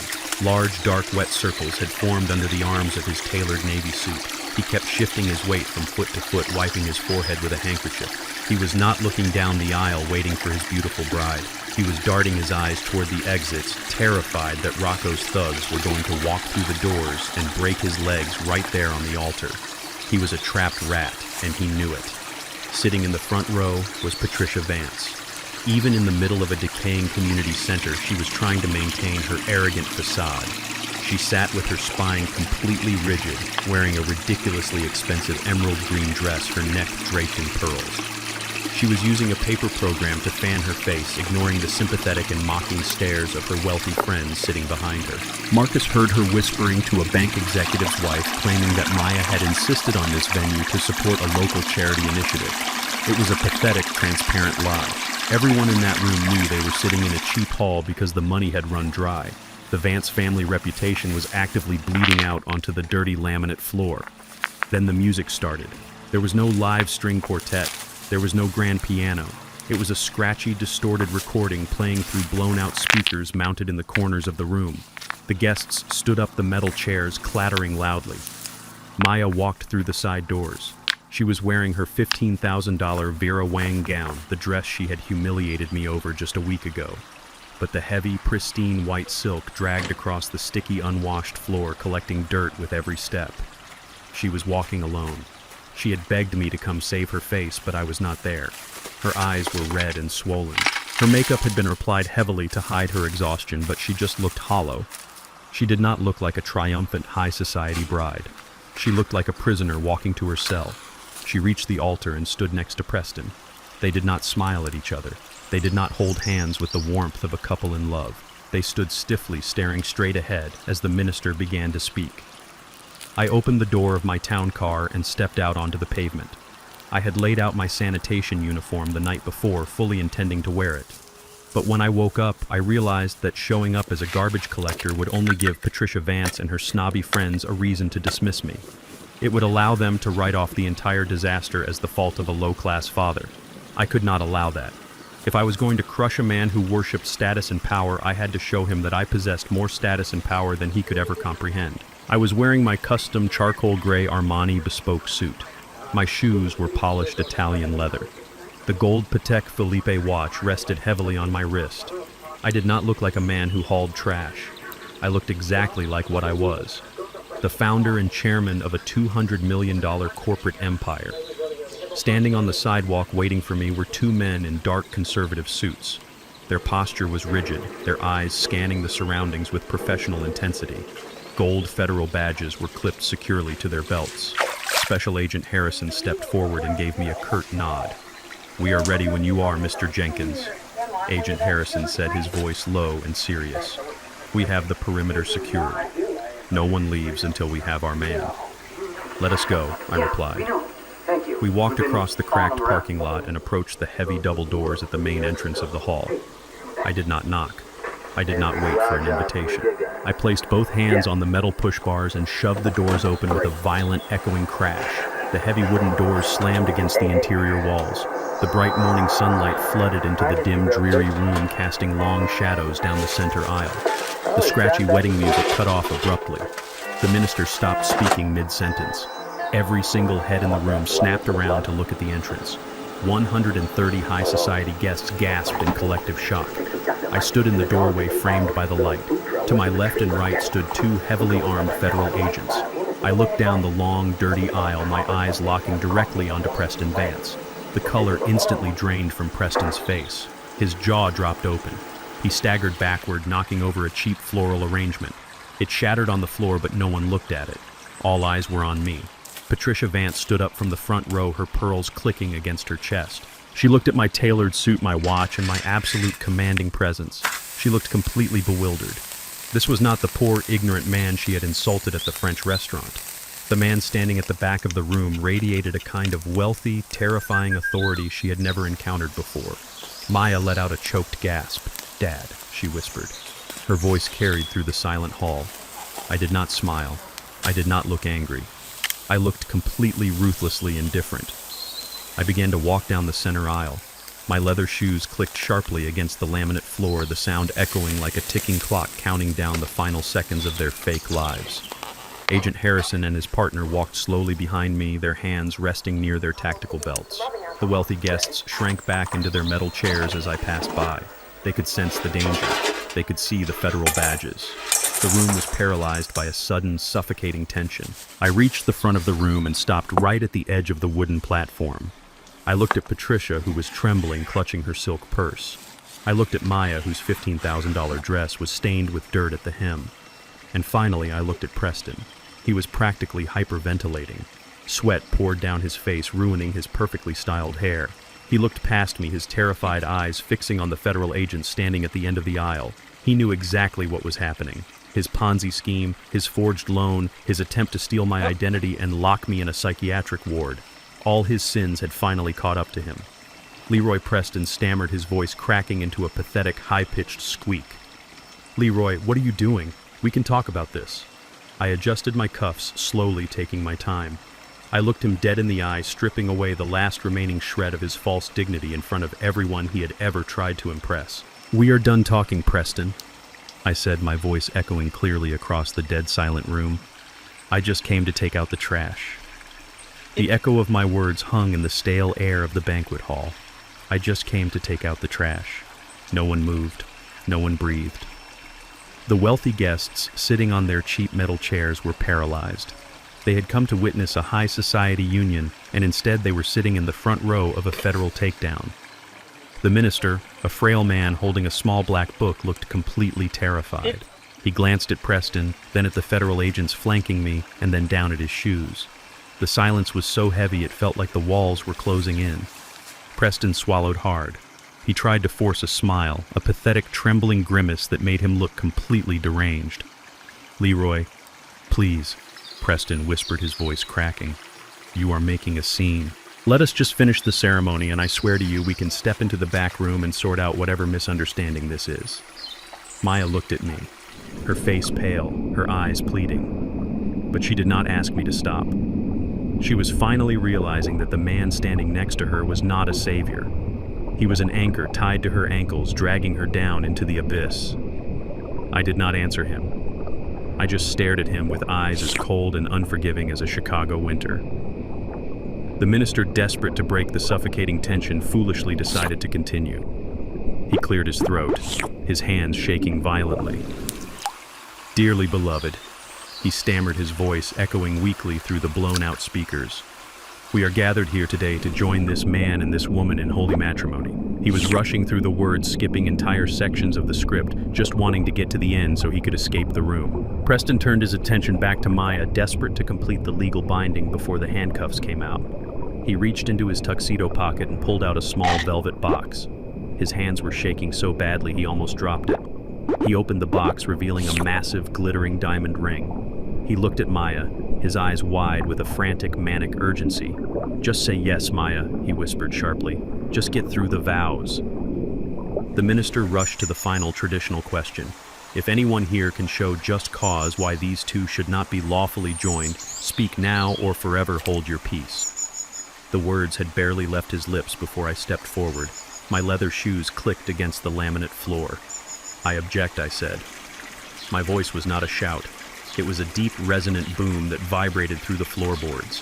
It was the voice of a man who commanded an empire, a man who had tolerated enough disrespect for one lifetime. The entire hall gasped. The wealthy socialites leaned forward in their squeaky metal chairs, their eyes wide with morbid fascination. I object, I repeated, walking slowly down the aisle until I stood right at the edge of the wooden platform.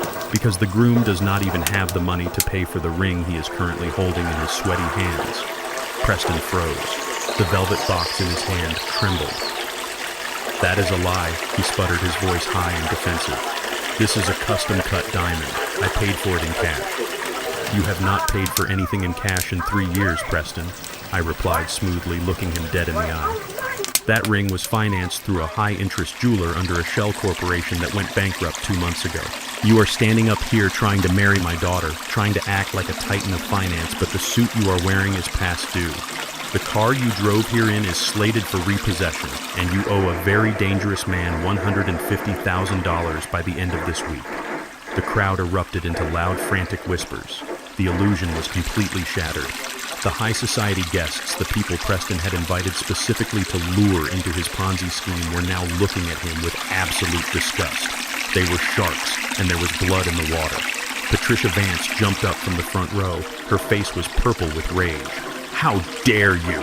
she shrieked, pointing a shaking, manicured finger at my face. "You are a dirty, lying old man. My son is a highly respected financial advisor. He is a millionaire. You are just a jealous garbage collector trying to ruin his life." I did not even look at her. I kept my eyes locked on Preston, watching the absolute terror completely consume his soul. "I am not ruining his life, Patricia," I said calmly. "He did that all by himself." I stepped aside, clearing the path for the men standing behind me. Special Agent Harrison walked forward, his posture rigid, his face completely devoid of any emotion. He stepped onto the wooden platform. Preston backed away, his hands raised in surrender, the velvet ring box falling to the dirty floor. The diamond rolled out and settled into a crack in the cheap laminate wood. Preston Vance, Agent Harrison, announced, his voice echoing with absolute federal authority. "You are under arrest for aggravated identity theft, wire fraud, and federal conspiracy to commit financial fraud." The agent grabbed Preston's arm, spun him around roughly, and slammed him face first against the cheap wooden archway they had set up for the ceremony. The sound of cold steel ratcheting tight echoed through the silent hall as the heavy metal handcuffs clamped securely around Preston's wrists.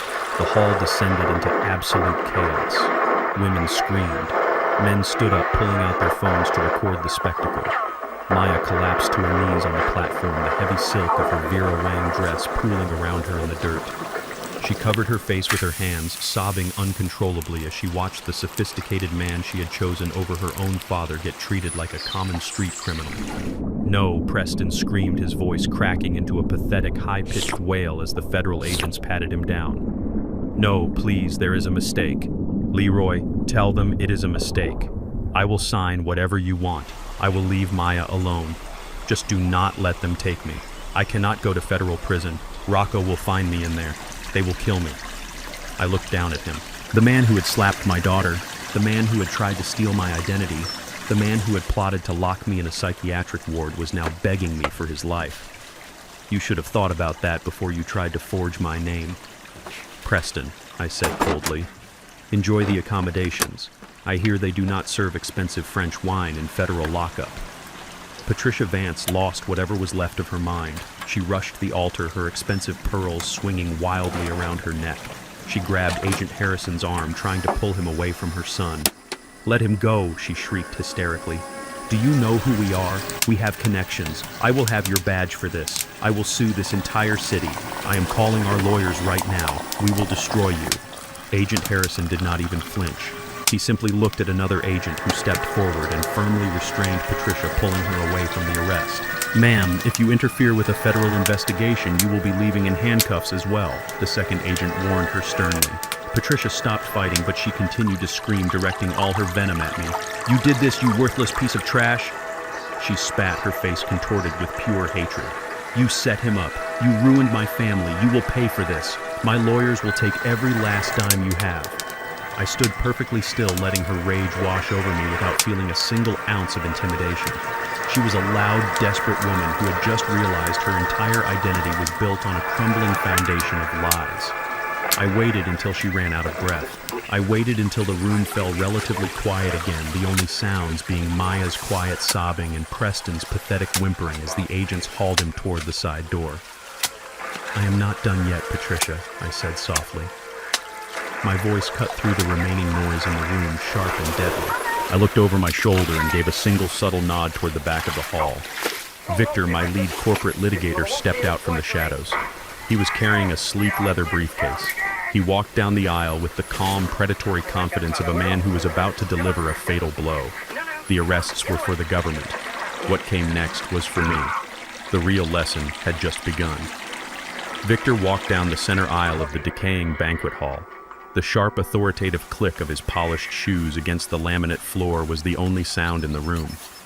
The federal agents had just dragged Preston Vance out the side door, his desperate screams fading into the distance. The high society guests were frozen in their metal folding chairs, completely paralyzed by the spectacle they had just witnessed. They thought the show was over. They thought the worst had already happened. They were wrong. Victor reached the front of the room and stood beside me. He did not look at Maya, who was still kneeling on the floor in her ruined $15,000 wedding dress. He did not look at the terrified minister. He opened his sleek leather briefcase, pulled out a single thick document bearing an official government seal, and handed it directly to me. I took the document. I held it in my hand and turned my attention back to Patricia Vance. Patricia was breathing heavily. Her chest heaved as she aggressively smoothed the front of her emerald green designer gown. She was desperately trying to glue the shattered pieces of her elite facade back together. She looked at her wealthy friends in the front row, offering them a shaky, artificial smile, trying to communicate that this was all just a temporary misunderstanding. Then she turned her venomous eyes back to me. "You think you have won?" Patricia hissed, her voice vibrating with a toxic mix of panic and deep-seated prejudice. "You think you can just march in here with your cheap tricks and destroy my family? My son is a Vance. We come from a lineage of wealth and power. We have lawyers on retainer who will tear you apart. You are nothing but a common street thug who got lucky with a garbage company." I did not interrupt her. I let her speak. I wanted everyone in that room to hear exactly how arrogant she was. "Preston will be out on bail by tonight," she continued, raising her chin defiantly, trying to look down her nose at me. "We have properties. We have assets. We have the multi-million-dollar penthouse at the Pinnacle Tower. We will liquidate whatever we need to crush you in court. You will go back to the filthy landfill where you belong, and we will return to the Gold Coast. You cannot touch our real wealth." I looked at the woman standing before me. She was so blinded by her own elitism, so convinced of her inherent superiority that she could not comprehend the reality of the situation. She genuinely believed that her white upper-class status was an impenetrable armor against a black man she perceived as beneath her. "Patricia," I said, my voice completely calm, dropping into a low, resonant register that commanded absolute silence in the room. "Are you currently staying at your son's residence in the Gold Coast district?" Patricia crossed her arms defensively. "Yes, I am. And it is a magnificent property. Floor-to-ceiling windows, imported marble, private elevator access. It is the kind of luxury a man like you could never even dream of stepping foot inside. I will be going back there tonight to coordinate our legal defense team." I slowly unfolded the heavy legal document Victor had handed me. I held it up so the overhead fluorescent lights caught the official red seal of the county sheriff's department. "You are not going back there tonight," I told her. Patricia frowned, her arrogant expression faltering for a fraction of a second. "What are you talking about?" I looked down at the document and began to read aloud, making sure my voice carried to the very back row of the silent banquet hall. "Official notice of immediate eviction and asset seizure. Issued to Preston Vance, occupant of Unit 4201 at the Pinnacle Tower. Due to 90 days of delinquent rent and breach of lease agreement, the occupant and all associated guests are hereby ordered to vacate the premises immediately." Patricia let out a harsh, mocking laugh. "Rent? My son does not rent. He owns that penthouse. He showed me the deed himself." "You are holding a fake document. You are completely delusional." "He showed you a forged document, Patricia," I corrected her smoothly. "Just like the forged loan application he submitted yesterday. Preston does not own a single square foot of that building. He has not paid a dime in rent in 3 months."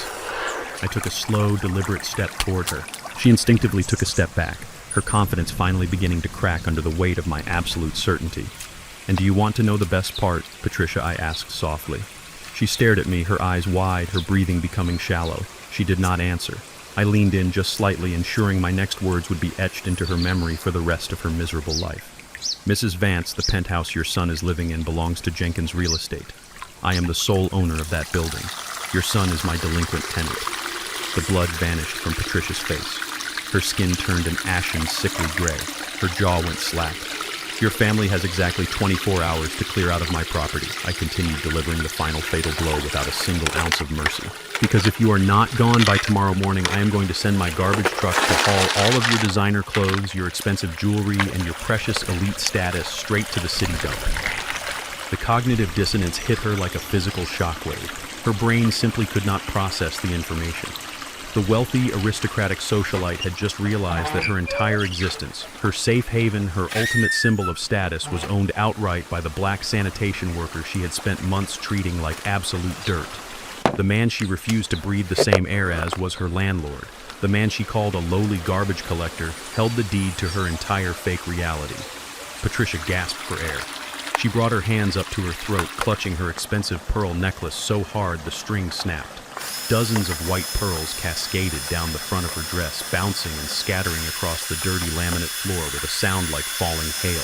No! Patricia wheezed, her eyes rolling wildly around the room, looking for anyone to tell her this was a nightmare. This cannot be true. You are lying. You are just a garbage man. I am the garbage man. I agreed, stepping back and straightening my tailored suit. And I am officially throwing you out. Patricia's knees buckled. The sheer weight of the humiliation, the absolute destruction of her classist arrogance, and the realization that her son was going to federal prison while she was about to be homeless was too much for her fragile reality to bear. She let out a faint, strangled cry, her eyes rolling back into her head. She collapsed forward, her body hitting the cheap floor of the community hall with a heavy, ungraceful thud. She lay completely motionless among her scattered pearls. The banquet hall erupted. The wealthy guests sitting behind her gasped and jumped out of their seats. But nobody rushed forward to help her. Nobody knelt down to check her pulse. The elite society friends she had spent her life trying to impress were now actively backing away from her unconscious body. They looked at her with pure, unfiltered disgust. She was no longer one of them. She was the mother of a federal criminal, a woman who had just been brutally and publicly evicted by a billionaire she had foolishly insulted. The social infection was too strong. They wanted absolutely nothing to do with her. I stood there looking down at the unconscious woman on the floor. I felt no pity. I felt no remorse. I had spent my entire life dealing with people like Patricia Vance, people who believed their skin color and their zip code gave them the right to walk all over hardworking people. Today I had finally shown them the true cost of their arrogance. Victor stepped up beside me, looking down at Patricia with a cold, professional indifference. He pulled out his phone and dialed a number. "Send the sheriff's deputies to the Pinnacle Tower right now." Victor ordered the person on the line. "I want the locks changed on Unit 4201 within the hour. Do not let anyone inside without my direct authorization." I looked past Patricia's unconscious body and focused my attention on the woman still kneeling on the wooden altar. Maya had stopped crying. She was staring at me, her eyes wide, completely paralyzed by the absolute destruction I had just unleashed upon the family she had chosen over me. She had wanted to play the high society game. She had wanted to rub shoulders with the elite and pretend she was better than the man who raised her. Now the groom was in federal custody, the mother-in-law was unconscious on a dirty floor, and the guests were fleeing the building like it was on fire. The payoff was complete. The false kingdom had been crushed into dust. But there was still one piece of trash left to deal with. I slowly turned my gaze to my daughter, ready to deliver the final consequence of her betrayal. During the final fitting for her $15,000 wedding dress, my daughter looked at my stained work boots, pinched her nose, and whispered, "You are just a lowly garbage collector. Stand back and do not embarrass me in front of my new family." I did not argue. I did not yell. I just quietly put my unlimited heavy metal black card back into my pocket, handed the cashier a maxed out secondary credit card, and walked out. When the decline receipt printed my daughter's perfect high society facade began to crumble. But that was only the beginning of the lesson I was about to teach them. My name is Leroy. I am 72 years old. Before I continue this story, let me know what city you are watching from in the comments below. Hit like and subscribe if you believe that respect should never carry a price tag. The heavy wooden doors of the banquet hall slammed shut behind the federal agents. Preston Vance was gone. The man who had promised my daughter a life of elite privilege was now sitting in the back of a government vehicle on his way to a federal holding cell. The flashing red and blue lights of the cruisers outside bled through the cheap frosted windows of the hall, casting an eerie rhythmic glow over the absolute disaster he had left behind. The high society guests did not stay to offer their sympathies. The moment the federal agents cleared the doorway, a mass exodus began. The wealthy socialites, the bank executives, the politicians, they all scrambled for the exits like rats fleeing a sinking ship. They tripped over the squeaky metal folding chairs and shoved past each other in a desperate bid to distance themselves from the radioactive scandal of the Vance family. Nobody looked back. Nobody offered a hand to Patricia Vance, who was just beginning to stir on the dirty laminate floor, groaning amidst her scattered pearls. The elite world Maya had sacrificed her soul to join was evaporating before her very eyes, leaving nothing but the stench of stale beer and broken promises. I stood perfectly still at the front of the room. Victor stood silently behind me, a silent guardian of my newfound authority. I turned my attention to the wooden platform. Maya was kneeling in the center of the makeshift altar. Her $15,000 Vera Wang wedding dress, the dress she had humiliated me over, was completely ruined. The delicate white silk was stained with dirt and smeared with the crushed petals of the cheap grocery store flowers Preston had knocked over. Her expensive bridal makeup had melted into dark, jagged streaks down her cheeks. She looked absolutely hollow. She watched her wealthy friends run out the door, abandoning her without a second glance. The realization was finally setting in. The illusion was dead. The money was gone. The fake Prince Charming was a federal criminal. She slowly turned her head and looked at me. For the first time in her life, she was not looking at a lowly garbage collector. She was looking at the man who owned the trucks, the man who owned the real estate, the man who held the power to either save her or destroy her. She tried to stand up, but her legs gave out. Instead, she crawled forward to the edge of the platform. She slid off the wooden step and collapsed onto the floor right at my feet. She reached out with trembling, desperate hands and wrapped her arms around my legs. She buried her face against the fabric of my tailored Armani trousers, sobbing with a heavy, agonizing despair. "Dad," she wept, her voice choking on her own tears. "Dad, please. I am so sorry. I am so sorry for everything. I was blind. I was so stupid. I did not know what he was really doing. He lied to me. He manipulated me. You have to save me, Dad. Please, you are my father. You have to save me." I looked down at the top of her head. I felt the wetness of her tears seeping through the fabric of my suit. There was a time not too long ago when seeing my daughter cry would have torn my heart to shreds. There was a time when I would have moved heaven and earth, drained my bank accounts, and fought any battle just to see her smile. But that man died the moment I heard her on that hidden audio recording. That man died the moment she agreed to lock me in a psychiatric ward so she could steal my house and pay for a cocktail party. I did not reach down to stroke her hair. I did not offer her a comforting hand. I stood there as rigid and unyielding as a marble statue. "You were not blind, Maya," I said, my voice low, steady, and completely devoid of warmth. "You saw exactly who Preston was. You saw how he treated people. You saw how he treated me. But you did not care because he offered you the one thing you loved more than your own father. He offered you status." She shook her head wildly, still clinging to my legs, her fingers digging desperately into my suit pants. "No, Dad. Please do not say that. I love you. I was just stressed. He poisoned my mind. He made me think you were trying to hurt us. I never wanted to put you in a home. I swear I did not mean it." I let out a slow, heavy breath.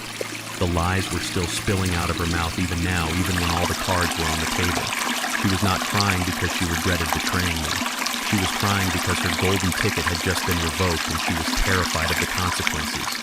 "You rejected me because I smelled like trash," I said, looking down at her tear-stained face. "You looked at my calloused hands and my dirty boots and you felt ashamed. You wanted to hide me from the world because you thought I was beneath you. But you did not know that trash is what creates money. The dirt, the sweat, the long hours in the cold. That is what built the fortune you were so desperate to inherit." Maya sobbed louder, squeezing her eyes shut as the truth hit her like a physical blow. I leaned forward just slightly, ensuring my voice was the only thing she could hear over the sound of her own crying. "But the real tragedy, Maya, is that you never learn the difference between working with trash and actually being trash. Because the real trash in this room is not the garbage collector. The real trash is the woman who plotted to destroy her own father for a wedding dress and the fraudulent husband she chose to do it with. Dad, please, she begged, her voice scraping the bottom of her throat. I have nothing left. Preston took everything. The credit cards are maxed out. I do not even have a place to live. You cannot just leave me here. I am not leaving you with nothing. I corrected her, my tone dropping into a sharp, lethal register. I am leaving you with exactly what you earned. Maya stopped crying for a fraction of a second. She looked up at me, her eyes wide with a sudden, terrifying realization. What do you mean? I looked at Victor. He stepped forward and pulled a folded document from his jacket pocket. It was the promissory note. The same note Maya and Preston had eagerly signed 3 days ago in my living room, completely ignoring the fine print in their greedy rush to grab the $100,000 check. That $100,000 promissory note you and Preston signed last week is now officially in default, I told her calmly. You violated the terms the second Preston handed that money to an underground mobster instead of the venue. The acceleration clause is now fully in effect. Maya stared at the paper in Victor's hand, her breathing becoming shallow and erratic.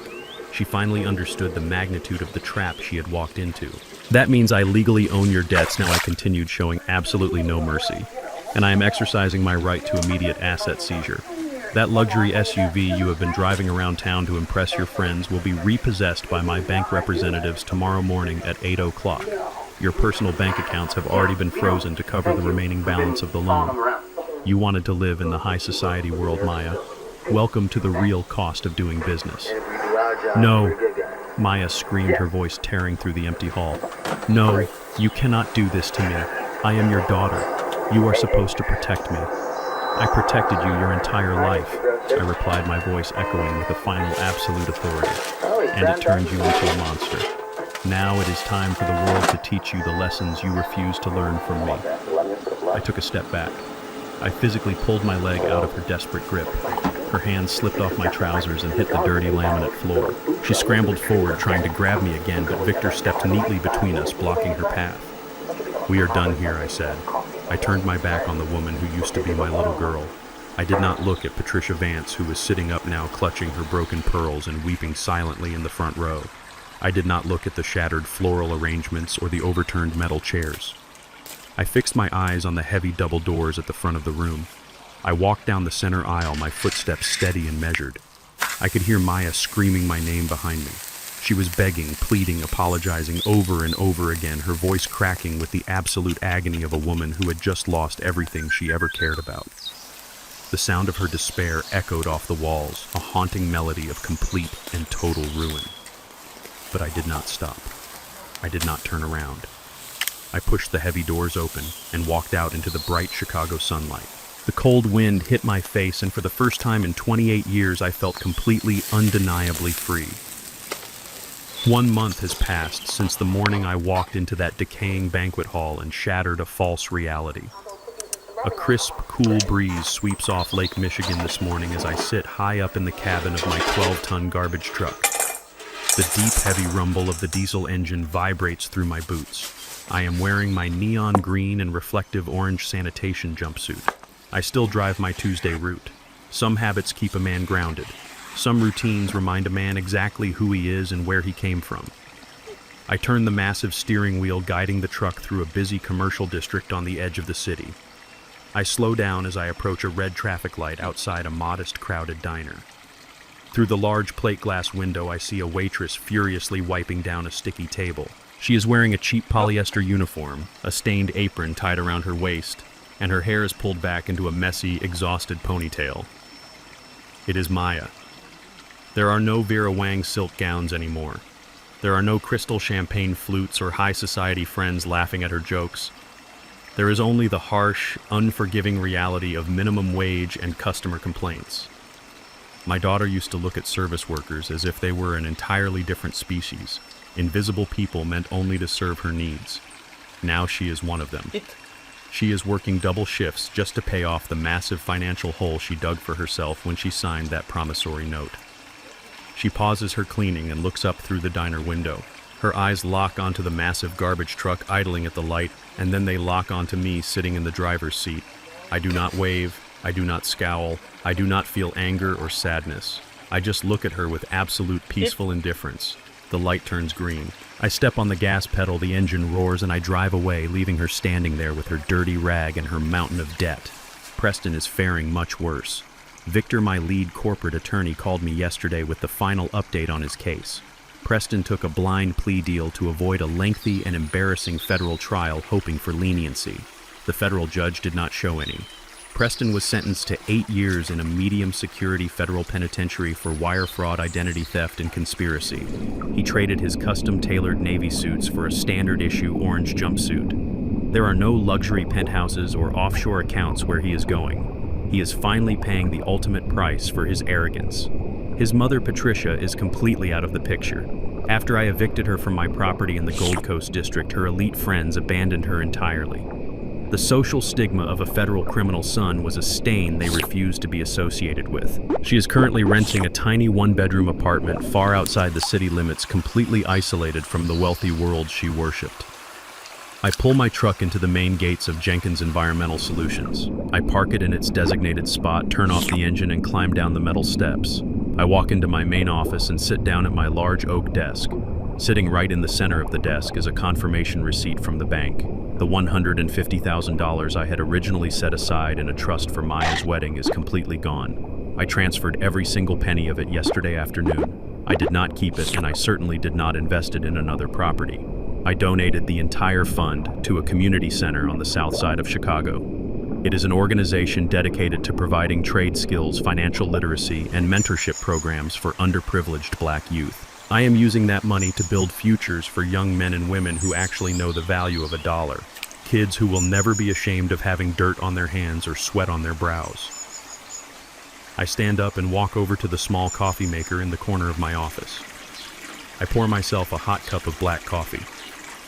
I walk over to the large window and look out over the massive 5-acre sanitation yard.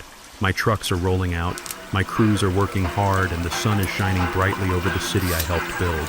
I take a slow sip of the hot coffee. For the first time in 28 years, my shoulders feel completely light. There is no more pretending. There is no more ungrateful daughter draining my peace of mind. There is no more heavy burden of unconditional love being met with conditional respect.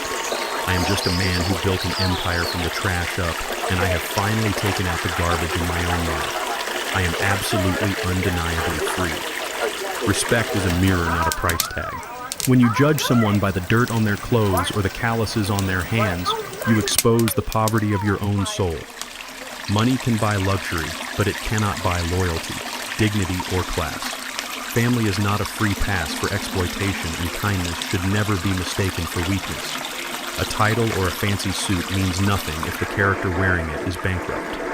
True wealth is built in silence, and the most devastating downfall comes to those who forget where they came from. Did you like this story? What would you have done in my place? Let me know your thoughts in the comments below. Do not forget to hit the like button and subscribe to the channel for more stories about life, truth, and justice. See you in the next one.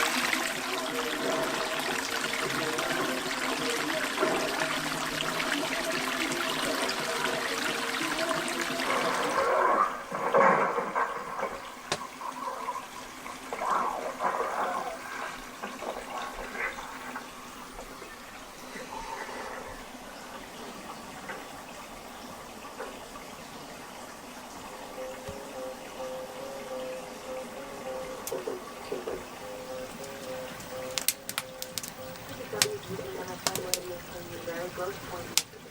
Running down on all my